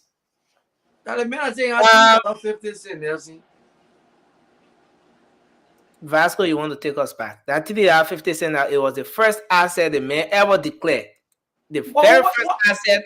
The first asset that defeated the CDC with Polita CC, that the asset you want to take us to. I think I may have problem with figure. Maybe you don't know how to write the figure. I think what happened. Yeah. Yeah, I think I have problem with figure. You know, but this is interesting. The former Deputy Director for Information Coordination at Legis, Mr. Wilmer Smith, has sued the government of Liberia. Now, this is a legal one. We're not going to the merit of everything here, but just the action. He was dismissed by former President George Weah following the back and forth there at Legis. Following his dismissal, the LSCC came up with a document to indict him. But now we've seen transition, and the next thing is he has dragged the government to court. He thinks that he was being wrongfully dismissed by the former president of the country, and he wants the law to be applied in this case. He wants legal action to be taken. He wants his job back, or he should be settled because he was wrongfully dismissed by the government of Liberia. Everything the LSCC published or said and everything, no, it doesn't matter, but he wants his job back. So, I mean, is this in the spirit of government being continuity? Is it fair to say that, yes, because government is continuity, this individual should get his job back or be settled? The other side to this is that the government that dismissed this man is the very government that employed him, is the very government that he supported, is the very government that he did everything to bring to power. Vasco, your brother, your fellow partisan, who was dismissed by your standard bearer, has not dragged JMB to court. Let's hear you. Just 1 minute quickly on this, then we are. I think, yeah, like we always say here, government is continuity. So I think this is the best thing to do. Look, when you feel aggrieved and you feel that somebody damaged your reputation or your character, go to court. They may be in court even during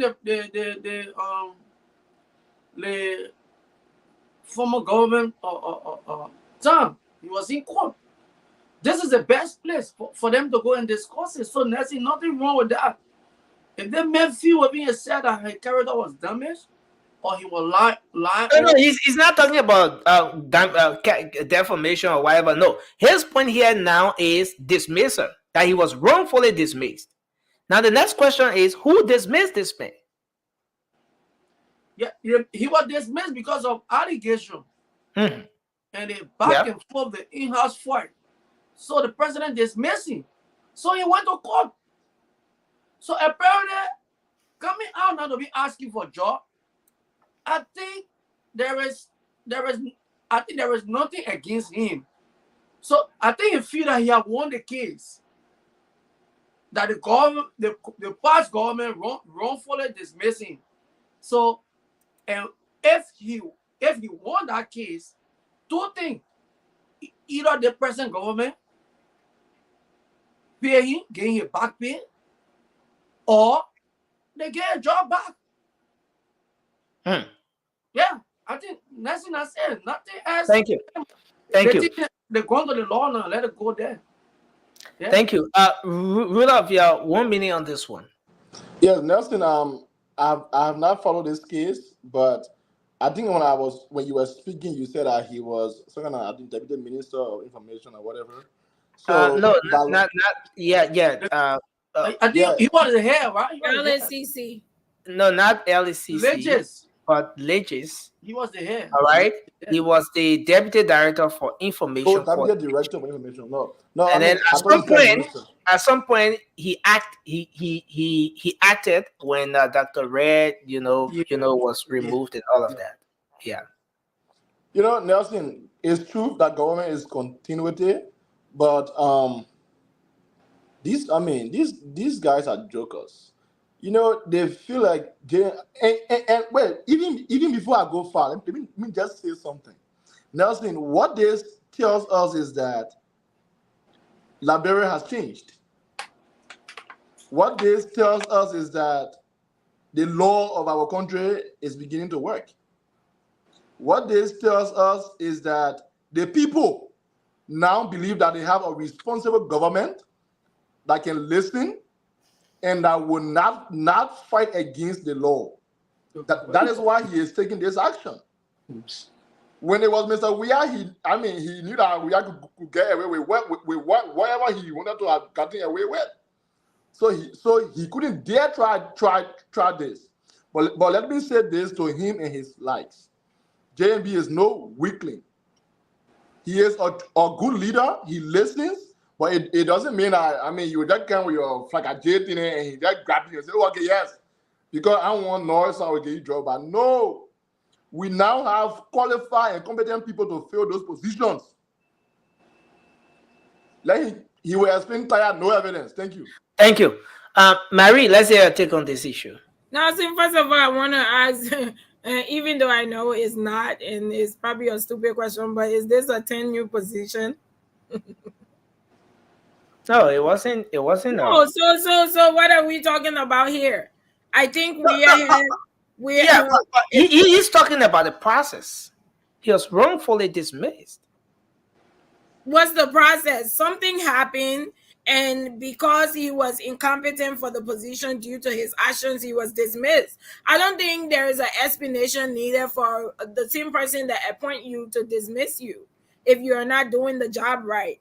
I would love to hear the illegal process that went on through his dismissal, but I think this is in the past, and it's not even going to pass through our court because it's not compulsory. But this is where we are. You had the case with the commissioners from the LTA. The commissioners went to court, and it played in their favor. All right? When they won their case, then the president decided to, to take another action, to suspend them for time indefinite. But in this case, could this be the reason why? Like Rudolph said, maybe this man now trusts the system. Okay, I watched the people from the LT, they went to court and they won. Okay, I watched the case with the AFL personnel when the army wives protested. The president listened. So they won versus they won and the president listened. Okay, this is a new administration. So let me go into this particular case and see what comes I up. would like to disagree with Rudolph. Only because, Nelson, that's why I asked if this was a 10-new case, because recently, 10-new positions that was that President Weah had the right to remove people and the court allowed it before. Now, when JMB regime came, it was a problem and they ruled against the executive branch, right? Yeah. This is where the problem is when it comes to the judiciary branch. They are the problem. They are so inconsistent with the law on different precedents and how they apply the law. If they are applying the law the same way, other people won't see the need to bring, because people look at the similarities between their case and other cases. That's what gave them the mindset to say, you know what, I can actually go back and win What this are you case. disagreeing with? I can actually go back and plead my case, because if this person was given the right and they win this case, then maybe I can win this case too. And that's the judiciary branch have a problem.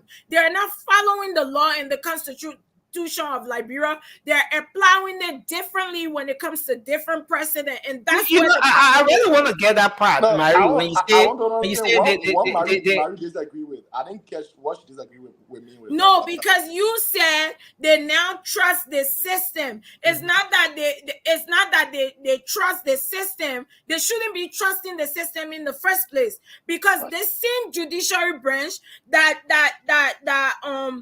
deny people before are the ones accepting people. Come on now, not all the judges were removed. Not all the judges were removed from the past regime to this regime.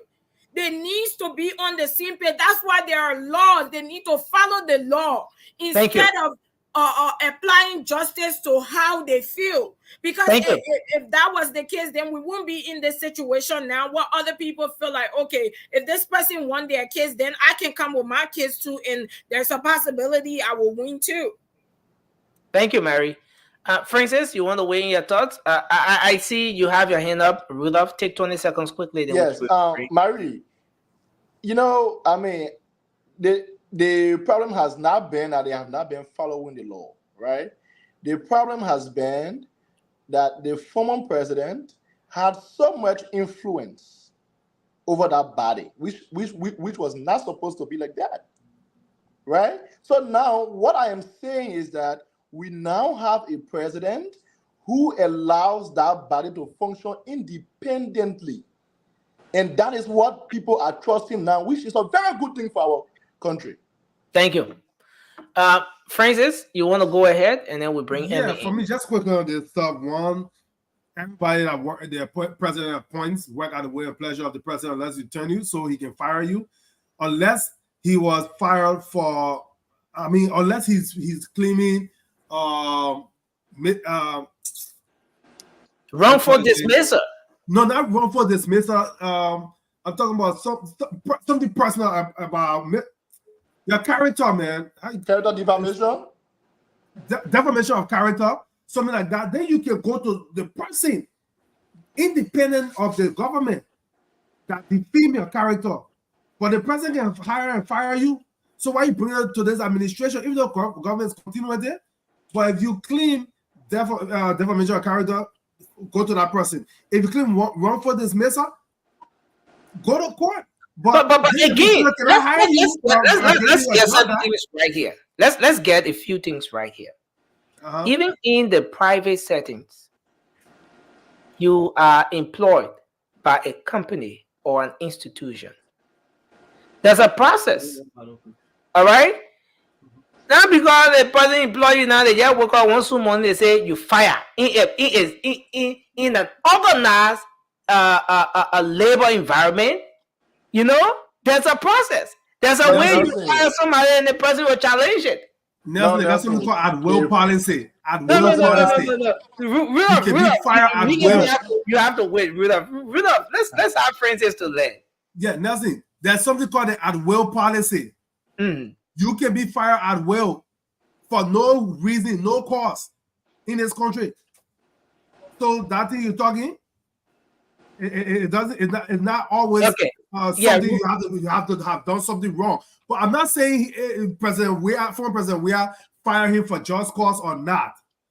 But if he was not telling you and then he was fired, he's claiming wrongful dismissal, that cannot transfer here, wherein this administration has to pay him off or give him his job back. But defamation of character, he can go after the person that defamed him. Thank you. Nelson, let me just say something real quick, please. Nelson, I mean, when you are cabinet minister, because you say you can just fire him already. The person can even go to bed and he just dreams that you are slapping his head in his dream. He can get out and fire you, and you can't ask him. Do you know the real reason why Fagon was fired? They say, some of Vasco men from the inside, they say Fagon drop here, what are we again? And we are just go there and fire the man. No, my man, that's no. We're on radio, and that speculation. We're not going to buy into that information is untrue. That information is far from reality, and that's Ruler's view. That does not represent this institution or this platform. Thank you. Vasco, your 20 seconds quickly. Thank you, man. My ear, I've been sitting here and listening to Rudolph and Marie. No, look, in my lifetime, for the short time this president being in power, he's the first president that I know that have disrespected the court, that is not even abiding by what the court will say, the court of the higher court in the land. Then you're talking about, the president respect, the president this. This man have gone against almost everything the court said to him. That man have broke the law. He's not even going by the law in the country. He's doing his own thing. And we can list a lot of instances here. Thank you. Yeah, let's start lying to the people. So folks, we have to go to the phone lines. We seriously out of time now. But let's have Emmy to come in. Emmy? Present.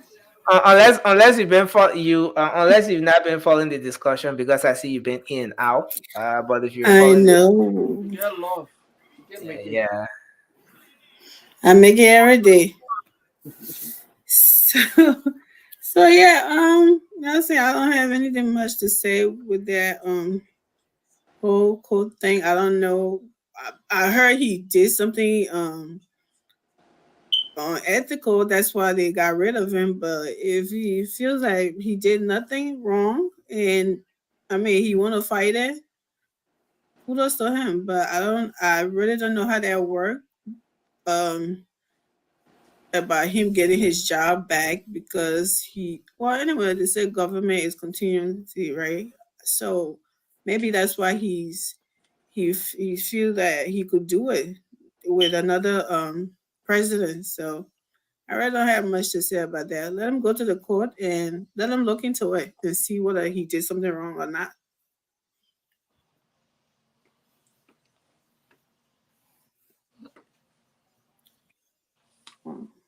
Supposed to be going to the land now. I did nothing in Zialetule.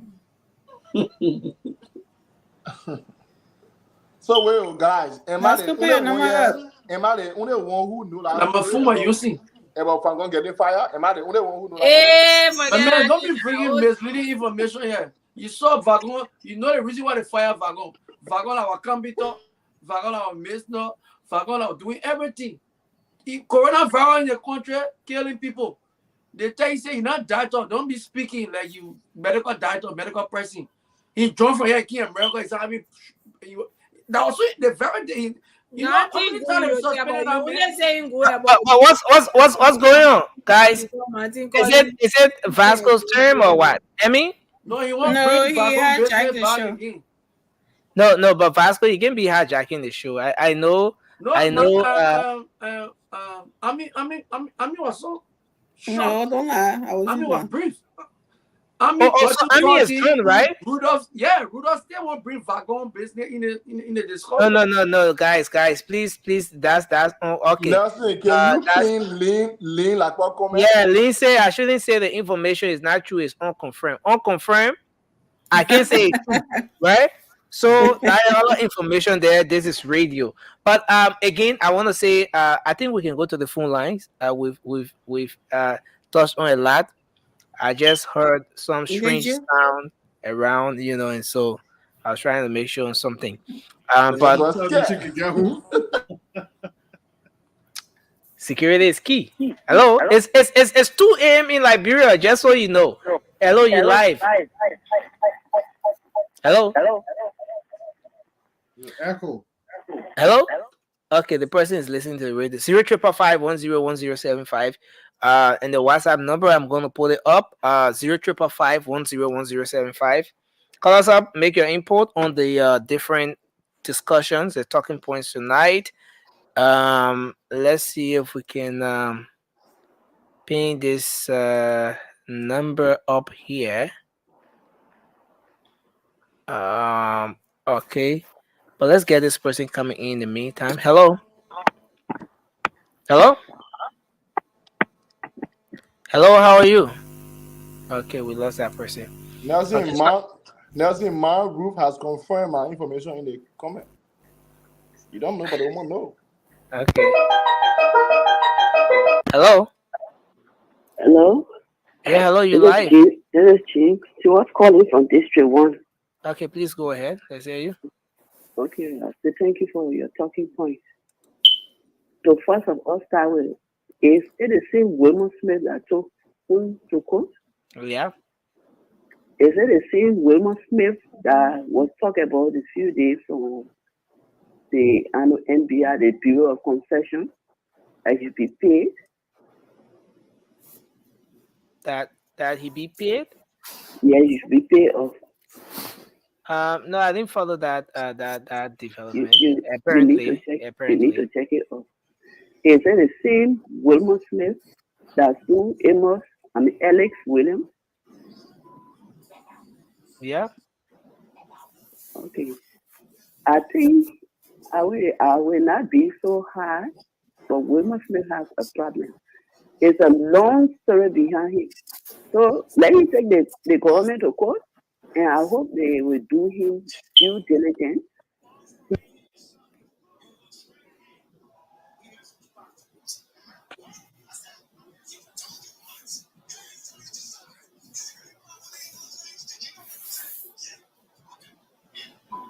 Nothing gone. I think Yo, he's selling Dion. This take time. over your show. I mean, Let's go put your number out there now. I mean, I'm phone my using. when you put Vasco number up, like all the men friend will be calling you for you. That one. It's okay. Listen, man. Let it go. Yes. The man brought fire. We call. Benjamin will call. I made it right here. I bring it 3 person by next week. What is space for 3 of them? It will be in a group. And it will be coming here. Who's scared of them? Let it come. We dealing with facts. We dealing with facts and logic. Let it come.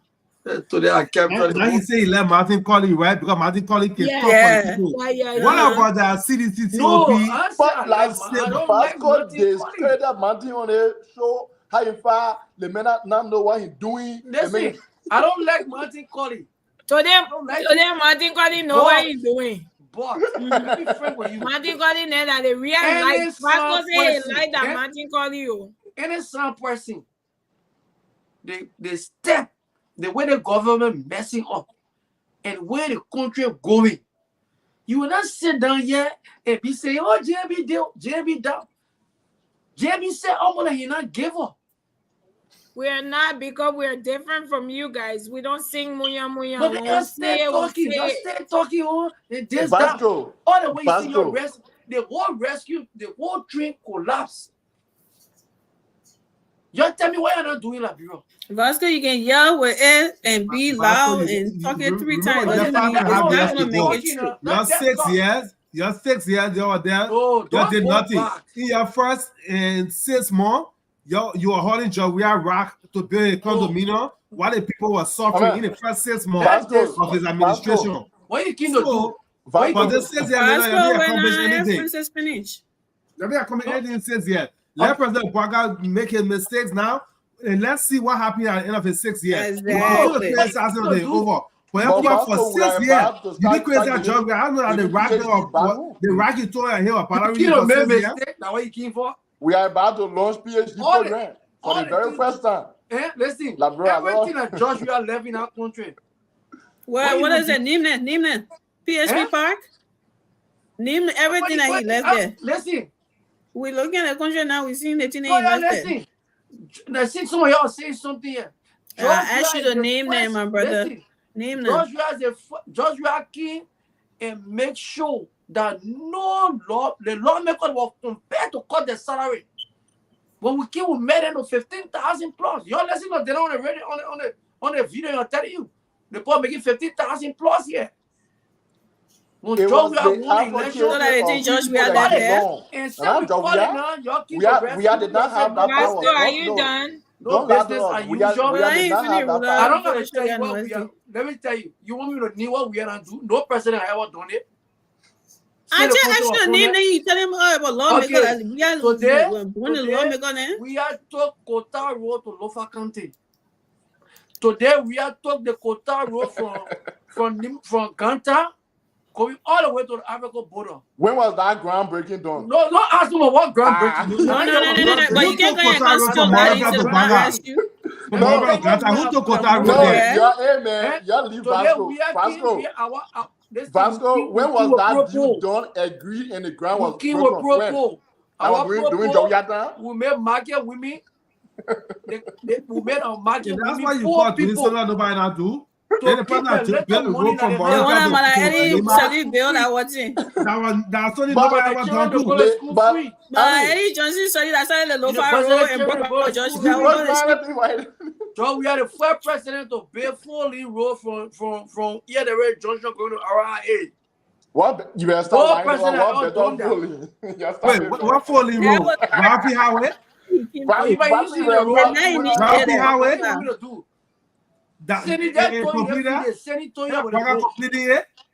Who completed what? Is the road completed? That job we are project over there. But I ain't what to get on Sirleaf. Yes. The funding was put in place under President Sirleaf. Judge did not negotiate that road. He did not negotiate the funding for that road. So stop lying. Mr. Liar, man. Mr. Liar, man. I'm not going to say the only thing the United Party government did, they had a blueprint. But the citizen government procured. So what's the blueprint and the funds available? What's the blueprint? Go see the Japan freeway. Vasco. Yeah. Vasco. It's high time you start carrying the narrative of CDC came and cut the government officials' pay. Okay? Because all they did was they cut it from there. They had it in community hearing and they had it in unnecessary things. 2023 budget year. Let's start dealing with facts and not just be talking out of muya. CDC, lawmakers, way away. The House has said no. You have to listen. You have to agree to me first before we agree to what? Agree to me that George will make sure that lawmaker's salary was cut. He cannot. He cannot. No, he cannot because they only made it look like they cut it. Pastor, will you let Marie finish? In 2023, the House of Senate under George Weah, the House of Senate under George Weah got $21,880,929 on their budget. This year, under JMB, they got $18,468,000. Okay, can you compare? That's $4 million different. And last year was never a recurring year. But your lawmaker under your government, they took $1,555,000 for car to buy 45,000 car for each person when it was not the year to buy the car. That Where one did are that law. money go? That That one money are is law. unaccounted for. That one are law. You know, The yeah, until the budget- guy say it was not a year to back That up. one are the law. They got scheduled. It was They got not the scheduled. law. It was not the recurring year. It's a liar, It was man. not the recurring No year to law buy maker the got car. 2 cars. It No was law not maker the got 2 recurring cars. year to buy the car. It was No not law the, maker got 2 it cars. was not the year. A car is supposed to be bought every 3 years. No lawmaker. Call any lawmaker and ask them if they ever got 2 cars in the 6 years CDC. Don't argue here. I'm telling you from Nobody. the Call Delon. budget. Call It's from Delon. the budget, Vasco, from the But it budget. didn't happen. It didn't happen. I'm telling you. Vasco. I mean, let me just make this clear. You cannot come on this platform and be telling us things that are not true. You just said, Mr. We are made sure that the lawmaker cut their salary. He did not have no, because he did not have such a power. No president can cut lawmaker salary. It's not possible. No, I come in. Go ahead. The lawmakers, they make the law for the country. They decide their own pay, and no president have that power. It was through the efforts of people like Delon, advocacies. Wait, man. That those guys listen and cut a little bit. But guess what now? Even the cut they did, the money was still put into something else that still came back to them. So how can you cut that? When Delon Which is begin what I'm lawmaker? saying. $4 million extra than JMB government. But man, the government honor your, the lawmaker honor your receive $4 million extra than JMB government today. When Delon begin lawmaker, JMB government today, $4 million extra. Can you come? That $4 million is doing something now for the Liberian people. What are you doing? What did the $4 million do for the Liberian people? Oh, please, man, you can. Oh, I got a question, Vasco. What did the $4 million do for the Liberian people? I got a question. Joe, we are all the money. Joe, we are caught today. That what they call free tuition, and we dare Baka to take it off. Free tuition, I owe in a walk. I want to get free tuition. You know how many poor people? That was a joke. Chicken leg your face. Pastor, you see what you're talking about? Free tuition and what's in it? You serious? But I wish I had that video with a free tuition student speaking. Okay, that Baka take it from I tell you, the only thing they accomplished in 6 years. Baka take it from them. Wait, the ones when they owe $5 million, that ain't the people platform, a good platform. Then why you coming here and making it you owe $5 million was fee. Can you go Nelson got a boss, the B man for Wyatt. And I guess all y'all listen to that man. That man been moving from radio station to radio station. But yo, still for every government. We are in pay. We know that. So okay, so I got a question. Government don't owe anything when it comes to WAS payment. You guys should stop bragging about free education. There's a headquarters. They got a question. Wait now, calm down. You want to be talking the whole time. I got a question. I'm in take control of your show. You can. What happened to George? We are on a pay. He said he was going to cut. But that one he has control over. Yeah, what happened to 25%? We didn't even know how much you're making. We didn't know why you got it. So please tell us where all the money went. Our president should always take a step, then the other people will follow. President, we have first national address. He cut his salary 25%. How much was the salary We have cut our salary, President. We have said no government official. How much was the salary, my brother? 7,000. How much was the salary first? How much was his initial salary and what did it go down to? Yeah, and what did it go down to? And where was the money going? The 6 years. The 6 years. You ever saw anybody coming to say this?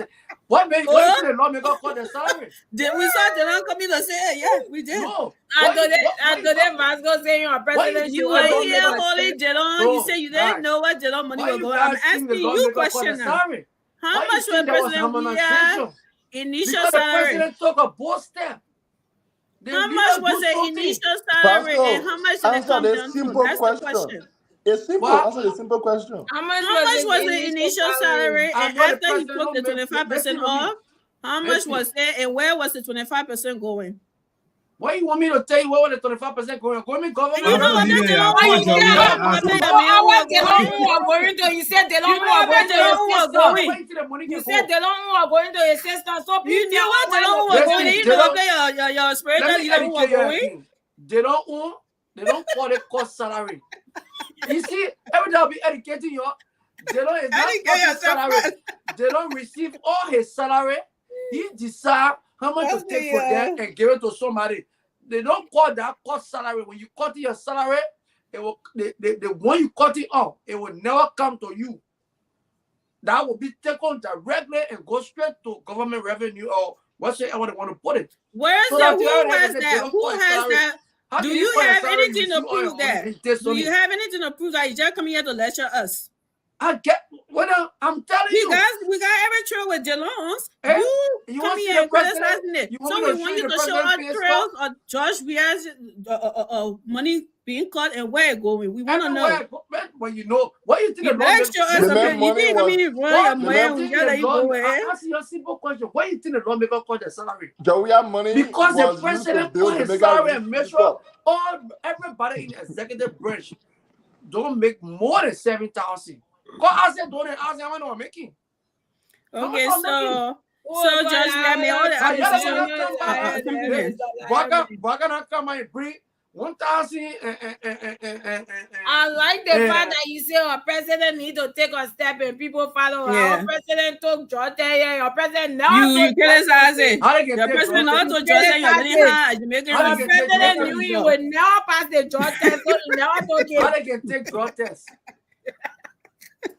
How you can tell George that? They can go show you a nigga in the bathroom before you went to show the president of the nigga go use the restroom. You go get your urine. How they can take a urine? You take a urine and give it to people. They may walk inside. They may walk inside and sit down in the chair. He get a people. I'm trying to say the president on drugs. They say, oh, they see skin thing you're gonna do it. I said. You were all on VOA saying, I will declare my everything. We ask you one question by a spiritual leader, you can't answer it. Where is spiritual leader? Say, you know, how they can take Jordan, tell how they can cost salary. No wonder why that whole church, the Holy Ghost fire was chasing them. Because that religious advisor, they made a rule. That's spiritual leader, Judge, guys, that's 25%. They think they're putting our parents and give it the other way that turn your brain in the rep. I mean, you gotta call Nelson.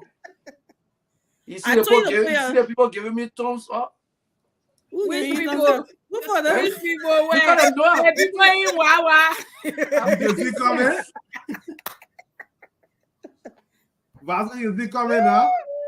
I can see some you're doing good, Vasco. You're doing great. Then we went around bragging about free tuition. Then the children, you buy me their government toilet, I pay $20 to use it. It's free. It's free to live, but not free to boo boo. Vasco, we don't have to see the bathroom, but we can see the classroom. It was really what classroom? Way about any no power picture. And free doesn't mean friends, but no free blabble. Look, no free chair. Wait, what we are doing now? Why they use to copy that free education? Francis, y'all remember when Judge said they bringing online classes with no computer and no internet? No LEC, no stable internet. Remember that? Online, you got all the telephone wire. Digital learning. No one can do the online class. I know somebody ran online class in online classes. Now, who digital labs at university? Where is our plane? Where is our plane? No, we're feeling the cake here. We're feeling the cake. We still eating it. Where are our sales on your teachers? You see, when people. You see the thing, Rudolph? You see it? You see it? Like, we're flying from there. When people have no hope again, and they can't think they're doing now. What are you talking about? We're not going to know. I want to be telling me something what your president doing.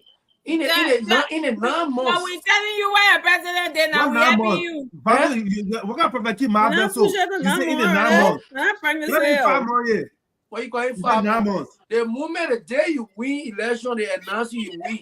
We start checking for that. You think Then that's when we like, tell you said, but friends away. Then when we tell you said that Joe Baga inaugurated the airport, you said they are not inaugurated yet. So now you telling us that say the day you win, you already that Joe we are opening the airport that day was there. If President Baga advisor said they don't want how to decorate that long, you say they were not even president yet, they were not even inaugurated yet, where he got money from. So now you counting from when he was not inaugurated as 9 months. But you say you're not inaugurated to get money to decorate the VIP lounge. I mean, the opposite day you're here every day. Every day, opposite day you're here. He can be contradicting himself every day. They may have 8 months to transition. But 267.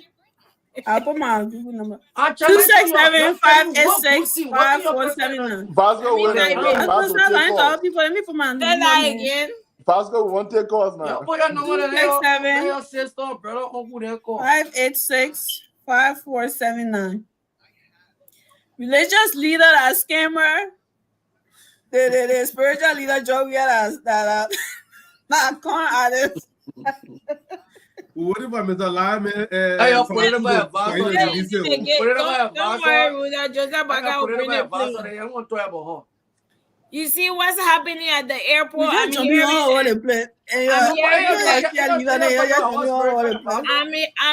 that Air Qatar is going to be coming to Liberia soon. Ooh. That's great. Something that did not happen on at least when anytime we have a lot of airlines going to Liberia, I hope it starts again. That would be nice. We are about to start getting PhD degree. Very soon. Yeah, JB is about to launch PhD program. You know. That's the number in the chat. What are you tell them about PhD? Where? Yeah. What university? Yeah. Oh. Yeah. Well, then they gave me chance. Ruda will no teacher for the regular bachelor degree. That is because thank you. You see, you can be bringing that kind of thing or you're so lying for the old man. Good point, right? Good point. That is because you see, and then I will go back to the whole budget Benin, right? So that is why it's important and it's prudent enough for this thing to be passed because JMB has plans. What plans? We'll when it happens. Unlike Mr. Weah, guys, the number is 267. Mr. Weah, this government is going to prioritize education. The government has press briefing every 2 days. The bigger information never. That's a good thing. No, I'm serious, Vasco. I am joking. I'm serious. PhD. Vasco, I'm serious. Information, yeah. I'm serious, Vasco. They will talk about PhD. They will not talk about Vasco, I will go by and go get my PhD from there. No problem. If listen, don't try it. You come to America and say, "I'm funny." If Waka government gets PhD, I will go back home and get my PhD there. We're not looking at y'all. Don't try it, Ruda. Unless it's free. You come here, you spend money in America, say, my man. We can't verify this. The difference between us.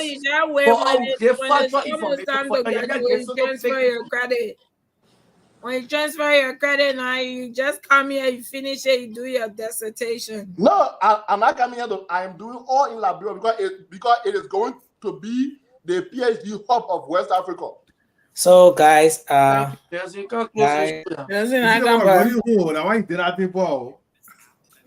but honestly, there was some situation around station. There was some. He heard so much noises and he ran away. Okay, yeah. I want to listen to the information. I want to say thank you to everyone. Tell us the story. We went there for you and then you weren't gonna go. What situation? Oh, imagine Nelson, do you Toure know has about been. the Even PhD our program? viewers and listeners, they're waiting for you. So you And are telling the Nelson, story. We I have see Pastor Gordon on fire. Toure has been in the background for the Nelson, longest. do you know about the PhD program? Because Pastor said I've been in the back, people going back and forth. I'm just chilling, enjoying the show. Pastor Jack giving our show something here right now. No, Put Nelson, Gordon on fire. Nelson, He please on the answer me, floor. Nelson, I beg you. Yeah. Have you heard about the PhD program that JMP is about to launch? Oh yeah, sure. At the University of Liberia, they're about to launch. Pastor, you are in there now? But interestingly, the UL is behind because the Cottington University introduced the PhD program some time ago. I think Really? that was last year. Last year, okay. Yeah. So you see, I going back home to go get my PhD. Guys, I have a caller here. Nelson, I have my Nelson, number say in when the solo take place last year. Okay, so can you let the caller talk? yeah, let me take your call. Nelson, can you get that information? They want to be listening for anything that happens in said Jamaica. I want to draw we But they are. want to Yeah, see no, you. but guys, let's listen to I the want to draw caller. we are. I ain't asking. Yeah, Let's let's listen to the callers, guys. Yeah, I said go ahead. Thank you very much. My name is Isaac Obudu. Also, that come from Liberia. Actually, I think this is one of the best shows ever I've ever follow up. Thank you. On the school event on that. Yes, I said 4 person against 1 man. Always struggling. Yeah, I know. But seriously, thank you very much. I was amazed. I really admire the show tonight. I hope to see the PhD program coming as well. Though we are still struggling to go through the bachelor program, down the master program. I know. PhD is coming Yeah, now. Also, then we hope to see it. Yeah, so that's another great thing. That's a very good news for us. We'll be very much happy that our people will not be leaving to go to Philippines, our country to get PhD. Only get PhD, our own country will be very good thing for us. I will come back and my own there. I will go back. Thank you so much, Isaac. Thank you. All right, thank you for calling. Yeah, man, but we've discussed a lot. I see Toure has joined us. We spoke about the clarification that the Senate tried to provide today relative to what has been happening, the retreat and all the back and forth. We spoke about the Senate, who is the light right now. Right, we made some analysis around that, and we also talked about the situation where Smith he has dragged the government of Liberia to court. Can we unmute? I'm getting the feedback. Yeah, and so yes, those are issues we've been talking about. But I think Toure, is there anything you want to add on? Because I think we're about to do our closing now. Well, so look, basically, Nelson, I think the guys obviously touch base on everything. I'm still baffled that with Liberia about to celebrate 178, and we still turning around the same goddamn place, bro. It seems like every time we take a step forward, we take 100 steps backwards. This is sad, man. And what is even worse is that people that you felt that could be that change maker, that could really ignite, that new paradigm shift. These are the people now that you're seeing being compromised in this early going. This is a travesty. It really is, man. And I don't know when this circle gonna stop, but I've said this, man. If our generation, I'm talking about you, myself, and everybody on this platform, if we can figure this out, I'm telling you, man, because our kids don't give a damn about our country, though. They really don't. They don't even want to talk about Liberia, but man. That's why you should vote for me when I'm running for president. You know what I'm saying? So we need to figure it out. We really have to, and that's why I like the fact that Francis Francis is not actually coming along. You know what I mean? Like we supported this government, and we have to make sure that we critique it to the best of our ability, because that's the only way this country to move. Because the status quo has been so established to a point where if you come to fight it, if you're not careful, your hair will lean inside. You know? So it has to be an effort that is so strong than the establishment, right? Because when something has been done for all these years, for you to go there, you know this to go and fix it. He'll fight you. That's what we see with Konati Kofa right now, right? A lot of people have other reservations about the guy, but I truly believe that he's coming to reform that place. Because anybody who talk about auditing right now, can you imagine? And Marie actually drove on this a lot. If you guys would have just accepted the fact that they audit themselves from the get-go, then everything that we have going right now would have been curtailed at that point. But the fact that they kept drying it out, and Vasco people are actually threatening now to even impeach somebody because, they are not. I like the fact that you keep on no dark glasses today. Thank you for listening to me last night. So I did a librarian people can look at your naked eyeball when you're making some of these outlandish, ridiculous assertions. Thank you very much, Nelson. So all along you've been in the background. You just been preparing all the punches for Vasco. Vasco is here. He listened to you from last night. He didn't come with the dark glasses and everything. Yeah. But here you are. You still throwing punches. Hi. But this Vasco, you see, Vasco, you are a handsome man, no homo. But look, you start rubbing oil around him, up, please. Guys, let's do our closing, man. Vasco, go ahead. Go ahead, do your closing, Vasco. Take 2 minutes to do your closing, Vasco. I'm just playing at Vasco. You're a handsome man. Every other person will take 1 minute, but Vasco can take 2 minutes to do his closing.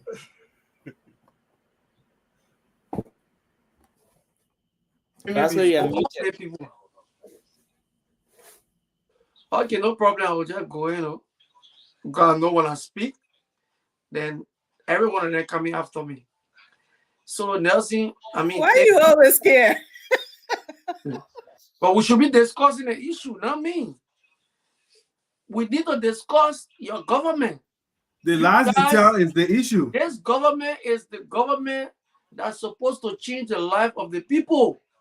So once these people are not doing the right thing, let us, everyone, I know that your government, that come here and say it. But when I come and say something about your president, then all of you come after me. I don't know, but Nelson. Oscar, he's your president too. Our people are suffering, Nelson. I always say, where the CDC government left Liberia is going the country going so bad. So bad. Everything just going up. Prices going on the increase. And there is shortage. And what I'm getting right now, pretty soon there will be shortage of rice on the Liberian market. No, but Vasco, the foreign minister said there is sufficient rice in the country, and there are over 1,000. There are several thousands of metric tons of rice expected.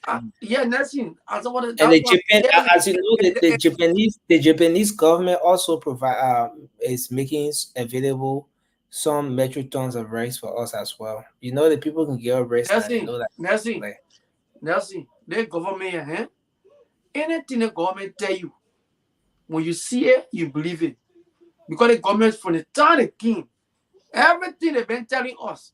What did the president ever told you and king of Russia? Nothing. What did President Baka told the Liberian people that is happening? The king, they went to how they play the king, but they get 3 different statements. The president said they saw nothing. How you gonna play? Why you gonna country? The press secretary said Korea. The press secretary said I think 70. How many? She said the son 70 or how many? The other person 3 when I get 3 conflicting statements. You don't even know what to say. Yeah, I might not remember everything, but the 3 when they get 3 conflicting statements. This is not a government. This is not a government. Nothing. The president have gone against almost everything coming from the Supreme Court. The man have broken half of the law in the country. He's the first president I know of that Supreme Court will say this and you go against it. I mean, this is sad. This is sad, and we see permanent people that stood up for 6 years and talk. We see those people going away. Now there's small people that were hanging on the tree. Now you're here. We're looking at the real people who can take food. Now you guys small people yeah, now small people that hanging on the tree tired. We're talking about people who can take food and call the president. Who can take food and call the president and see the people's backslide. Vasco, on a serious note, just because you hold saying for President, we are condominium when you were building that condominium. Doesn't mean that everybody wants to JMB is not building condominium. I can tell food and call President will answer me. None of small right now. I dare you. Black Martin, call it. Dial that number right now. Dial that number right now. I'm gonna call my president for you. What? I saw call my president for you. I'm a president too. Call him. Oh, no, your president. That's my president. Okay. Listen. Oh my gosh. After you deny me of my former president, what is wrong with you? These people want to change their mind. They want to join you. Can you kind of call the president? Just call, let the phone ring. Say you just tell him. Say I just want to say. Look at the time. The president sleeping. The president sleeping right now. I mean, then just say Vasco are sleeping. We'll talk tomorrow. We just want to hear the breathing. You just breathe. President, we are never changing no more. President, we are. Then just say Vasco. There's a special. There's a special right now going on. Thank you, Vasco. So Vasco, you can just conclude, sir. Yeah, so 3 minutes. But it may go more than 5 minutes. I know. No, because you're interfering. You're being intervening. You're all inside it. No, we didn't. We actually call the president. Thank you, Nelson, for affording all this space at least to come and let our people know what is unfolding. I mean, like John Malu said, if we conduct election right now, John will win landslide. Because what we have did for Liberia for the past 6 years, Baka had to do more than what we have did. So there's small thing that I can be talking. You'll be saying, oh, and you do this. The Liberian people know that John we have made them to go to school free. The Liberian people know that John we are being taxed for them. Thank you, Vasco. You go 5 minutes. The Liberian people know that John we are carrying Kota Road to Lofa and carry Kota Road to Sunny Kore going local 2 way. Those posts, John, we are no more. Okay, so y'all be all looking in. Thank you, Nancy. I'll start right here. No, she want me to when I'm talking to moderator, I can be plenty. I mean, if you want. Everybody will talk 4 minutes. Vasco talk for 6 minutes. Thank you, guys. Let's take Rudolph. Rudolph, you're closing. No, saying Nush put the number up there. That call. Vasco, you get it. Vasco, you better tell the number right there. We have number there. What is number? Vasco, that number on the screen, that the number there. Let me see. You need glasses? Nah. But Vasco, he said you're not a man. 5-1 number 1. He can never. I would say 5-1. I was going to put my president number here for you. Vasco get a lot. Here we get a 3 Let's acknowledge our sister that always watching from North Carolina. She said he got that's Miss Ruth. Smart people on his platform more than Spoon Talk. My Ruth. See, y'all smart people on their platform more than Spoon Talk. So I think we should clap for ourselves. Miss Ruth said she's going for that PhD program in Liberia. My roof is the only person who, when you get in your one speech, she can curse you, then she praise you again. Honestly. You can play as a door spoon. I can be listening to if you good today, she give it to you good. If you bad, she will let you know. I like her. I mean, it can be the Willa, thank you for doing your closing. Francis, can you close? Nothing. No, nothing. No, but I gave you time to do your closing, and no, you but, used the time no, to they were all interfering. I can go now, right? You know, this has been a good show today, honestly. I mean, it was also very entertaining. You know, Vasco presence here. You know, Vasco, please don't go. I beg you. Please don't go. Vasco ain't going anywhere. Yes. Y'all won't go, not me. But on a serious note, though, I mean, we have seen lots of missteps, and we have also seen lots of progress. We did not expect JMB to be perfect. We did not expect him to change Liberia in 6 months, or even in 2 years, or even 6 years. We expected him to make some key decisions, which he has started making already. The work and the war crime school was one big one we saw. I mean, we even from his appointments, they are all. I mean, he has made some very good appointments, but yet and still, if he cannot settle our issue of rice, our eating bene is a problem. You know, I always feel ashamed when I hear that, oh, Liberia getting rice from the other country. My man, we got a very good soil. What is wrong? I mean, what are we doing? There are some people who in the comment section think that, I mean, I can come out here and just praise JMB. It's not like I can just praise him. I have my own frustration. I have my own disagreement and dissatisfaction. But it's still soon.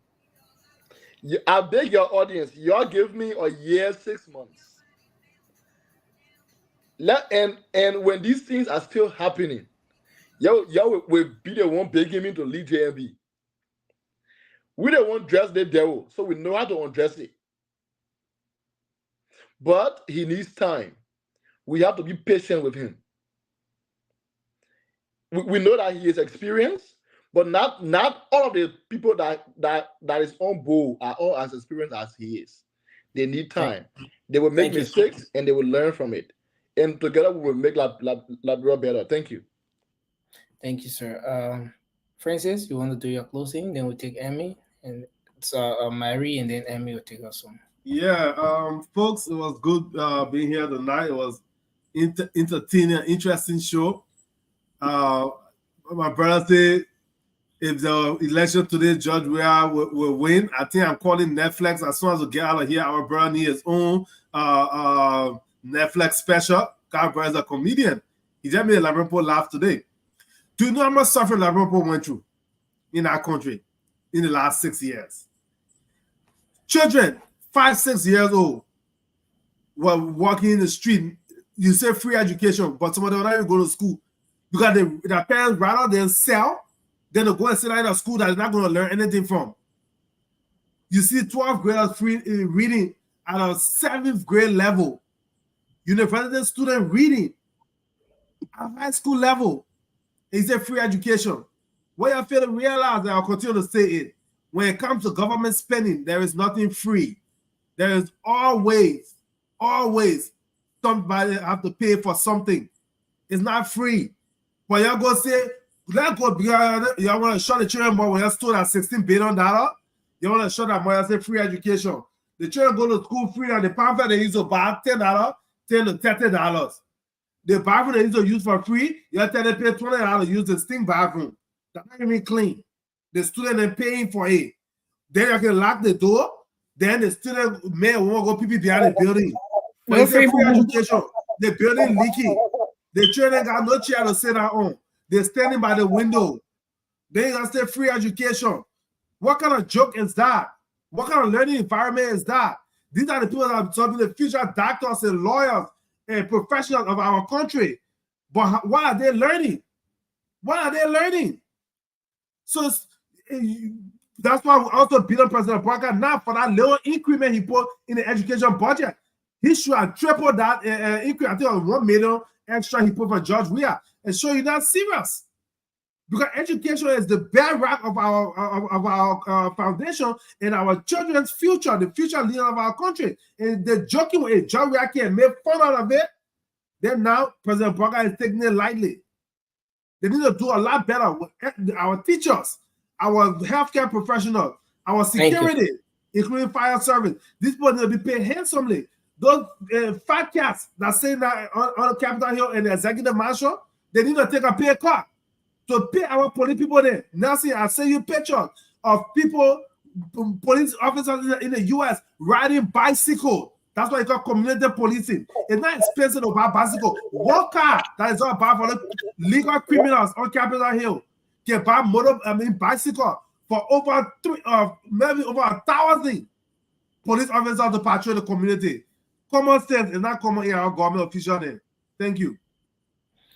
Nelson, anytime you send Nelson video or picture, you don't want to play. No, the video that I sent to him, he said he was gonna do something about it. Up to now, Emmy will play a video tomorrow. I display Marie documents she sent to me, and I do that for everyone. Marie, you want to go, and then we take Emmy. Ture, have you done your closing? I'll do my closing. You know, told me to get a little bit of I didn't close. I would have given my time to opening and closing there. You can't school. I would have given my time to I'll let them close with a position statement my political leader made today. I think you would just be repetitive, Vasco, if I give you my time, because you sing the same song about George Weah every time. No, I'll get something different. It's okay. Tonight.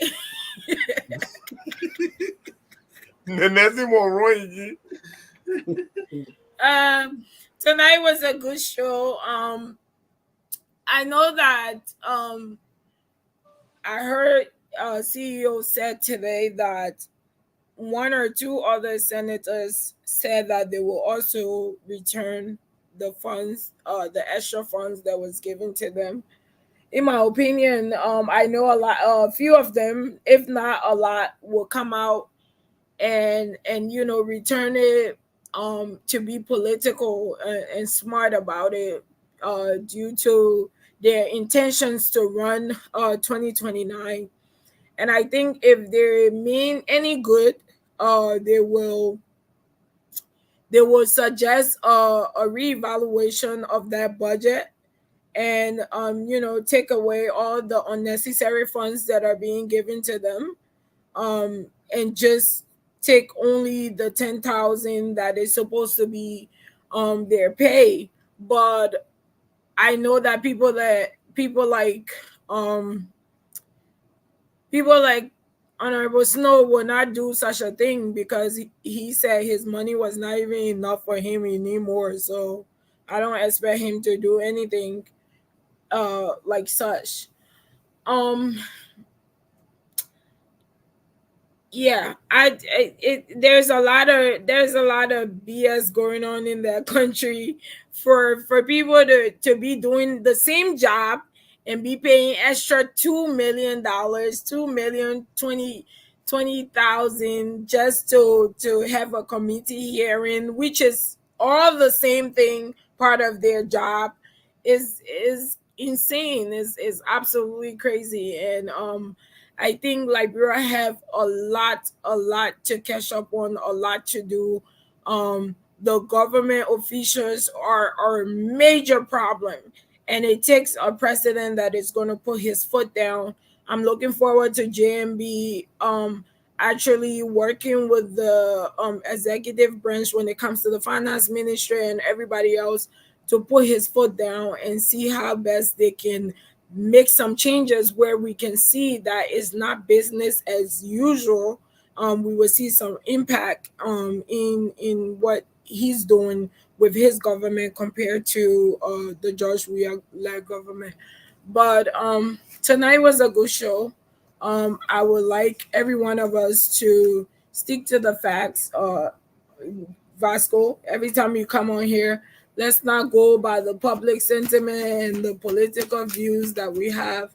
When you stick to the facts, you would have noticed that there are $4 million difference in the money that was allocated to the Senate of 2023 and the Senate of 2024. For me, is probably a baby step for where Liberia is. We're in 2024, but that's a step that wasn't taken by the previous government, and I applaud them for that.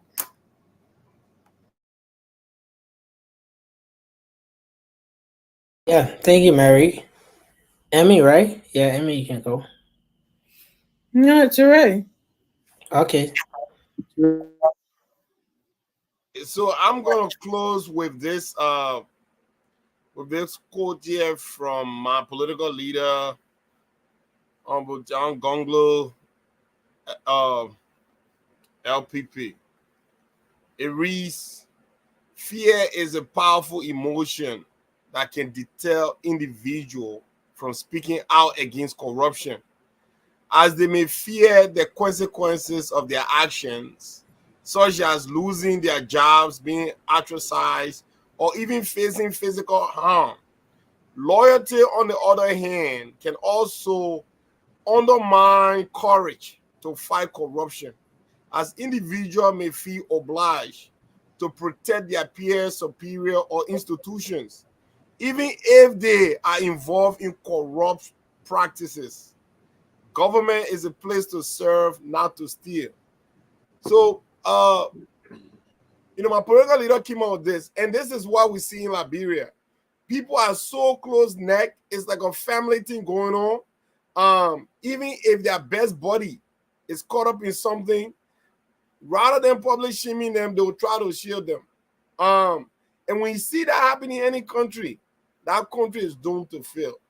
So Liberians, all of us should be the gatekeepers to our nation. And if you see something, you say something. If someone is in the wrong, even if they are your blood brother, right? You have to do something. Because if you share that man, guess what? You will not be able to you will not have the moral standing to put a mouth on somebody else. That's the thing that got Ellen Johnson Sirleaf, former president. The fact that her children's hand was in a cookies jar, she herself could not have the moral ground to criticize anybody else's child out there. So that's what corruption will do. People close to you, when they are corrupt and you love them so much, you can't hold them in check. Guess what? It keep your it drain whatever energy that you had or you possessed to fight corruption. When Ellen said she declared corruption as what? Public enemy number one, right? Then what happened? She could not fight it because the system was so convoluted that she herself, young in there, she could not do anything, and she could not fight it. So when you can hold people that you love accountable, your own children, then it will be easier for you to hold other people's, children accountable. But if you share your own kids, you know what I mean? Nobody else will give you that leeway. So thank you very much, Nelson. Well, thank you, Emmy. You want to take us home? Mary computer is off and on. Mary is gradually taking the place of Maggie on the show, but that's okay. Mary always change the location. She came back. Mary living in a mansion. She can leave for here to go to another spot. There you go. Mary came on the show last night, and we saw someone climbing the stairs in the background. Stairs. The person was taking 10 steps on the stairs, but you get Nelson, that was my brother's wife. No need for explanation. No need for explanation. I say explaining because I know y'all. Emmy, you can do your closing. Take us home. Yeah. Don't have much to say. A little disappointed in, our famous Capitol Hill once again. But yeah, I am so happy that today, this day and age, Liberia, the digital is a good thing, right? And things happened back then, like during the campaign, like what we said. People came and said, "Oh, why is this George Weah? Everybody doing that because George Weah was, unfortunately, he was the first one that everything started coming to light. He was there. So him and his boys, they got caught like crazy. All that steroid they were on, everything, shows. So, and that light did not go off. It still is on. Okay, the same lights that was shining over George Weah's government, that lights is still on, and it's on the workers led government as well. And we came here supporting a candidate, some of us. We not from a political party, but if I supported a JMB, I expect him to do well because I wanted to see something change, not to make it look like Paris in 6 years. It's a process, but at least some of the stuff that we see going on now, to Miami.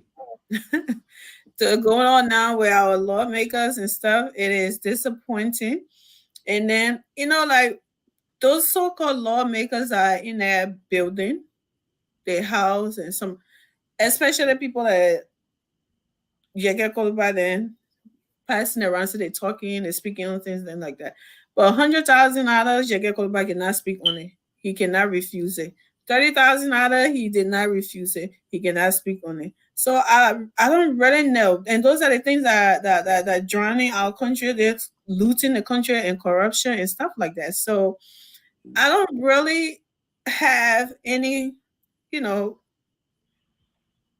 respect for now. Let me not say respect. I have respect for them, but yeah, because hold them up there the way I had it up there, I'm waiting for them to kind of prove something to me. When you came to Liberia, Emmy, you went and paid a courtesy visit to Senator DeLong to appreciate him for the level of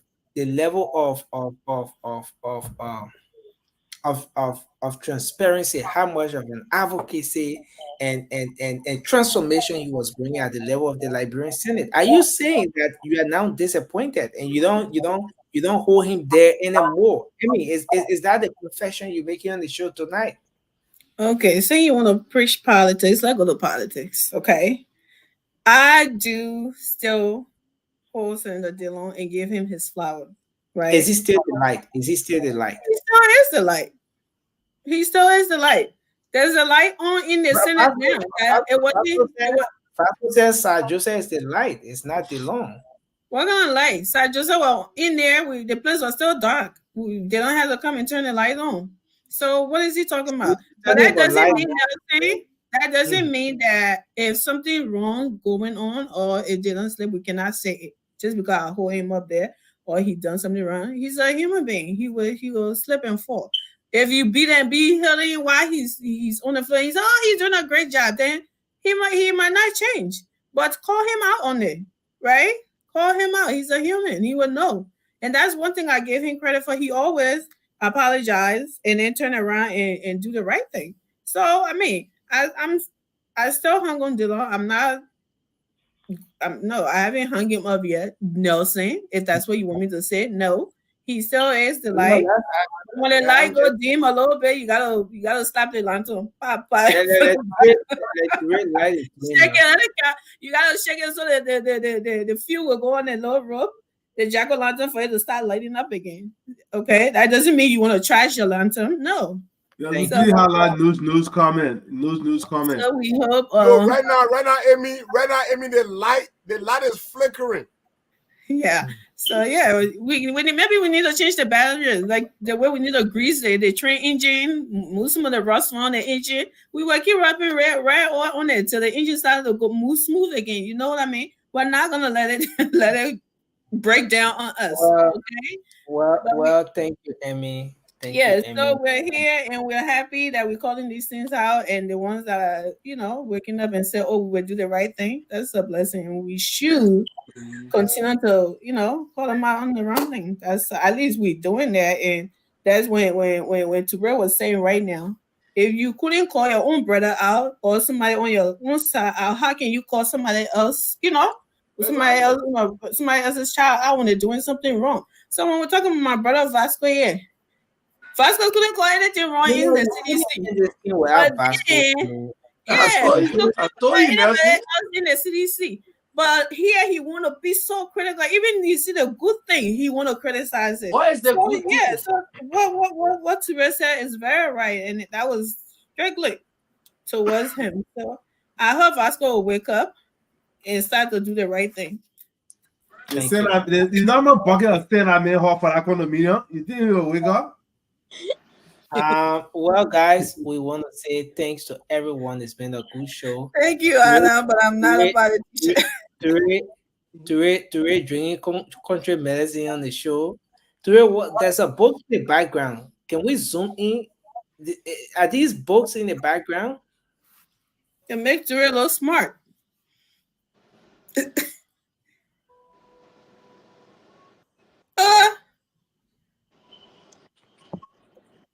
Which book is that? My own trouble here. English. That was an error, first of all. Written by a Liberian, Sage Kroma, Maryland. And another one. That's you. You need to share that. This one, another Liberian. But Nelson, you should know her. She worked with Ellen Nabi. Yeah. I think you know her. Yeah. So you order these books anyway. We'll talk that out there. My man, I read all these books, brother. What do you remember? So I got it back here for advertisement purposes. That's all to it. Nothing else, nothing more. Thank you. Look, Vasco, what on the book? Look, you see Ginger? Oh, I get my boy, Joey. Man, where you got that from, man? You Philly? No, guys. Don't be carried away by that thing to say not Ginger down there. That's someone. That's someone.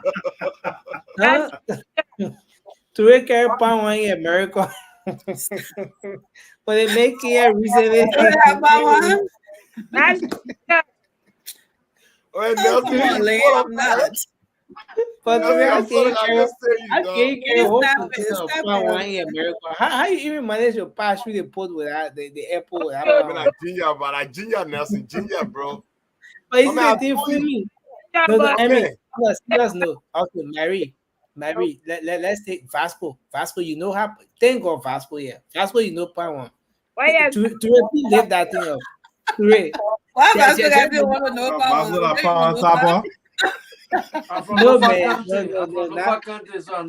Yeah, that's what I mean. Look at that. Vasco. Does it look like pound, Vasco? That's it, I'm pound. I'm pound, man. Nancy, that Ginger. Oh, you want to share? How you thought it true? And that wrong? Yeah, man. You see, I'm blowing loud. I say my own. Nancy. Yeah. Who wants a share of this thing? But anyway, that's saying. No, man. Hey. John Vasco, what's your book? You're telling me Vasco, you read about that. At least the other Muslim here, the other Muslim don't drink power. The other Muslim. Oh, okay. Now you're speaking. I mean, I need to bring remote behind this show. Look at Nelson. Yeah, the other Muslim don't drink power. Small argument between our child remote can go bring all a degree in Osa. Tell you how the water things to the council. I said, I'm gonna call Raymond for you. I remember more you give us. So guys, Go Kazi say Vasco about to show the book that Joey I read. Everything about Vasco that Joey. Joey, yeah. What I'm waiting for the book. Joey, I read myself. I want to buy it. They say he get a book, Josh. We are wrote for his PhD degree. Because That's what I know. he just said. And I'm waiting for the book. He can't put it out. People write So about guys, Josh. we have to go, man. I want to say, AJ, you can find both books on Amazon. Go check anywhere you see Joe. We have book in there. You will not find one book. What's the title? You will not find one book for Barker. What's the title of Joey book? Go check. I don't know the title. No. But on a serious note, that the title. Let's do this. Go ask about Tokpa. No, the title is "The Child Will Be Great." I ain't wrong about Joe. Yeah. No. I think somebody writing about Joey is not Josh. We are book. I think when it comes to book, you struggle to get book written by the president, but the president has a lot of music though. Everybody can be the same. No, but the truth is everybody can be the same. You know? Show me one music President Baka made. President Baka they make it talk why you make music. Oh no, man, come on. So guys, we have to go. I want to say thanks to everyone. Mr. Lion Man. Mr. Lion Man. Let's hope we can be here tomorrow. Thanks to our viewers. No, saying don't start something that you want to run away.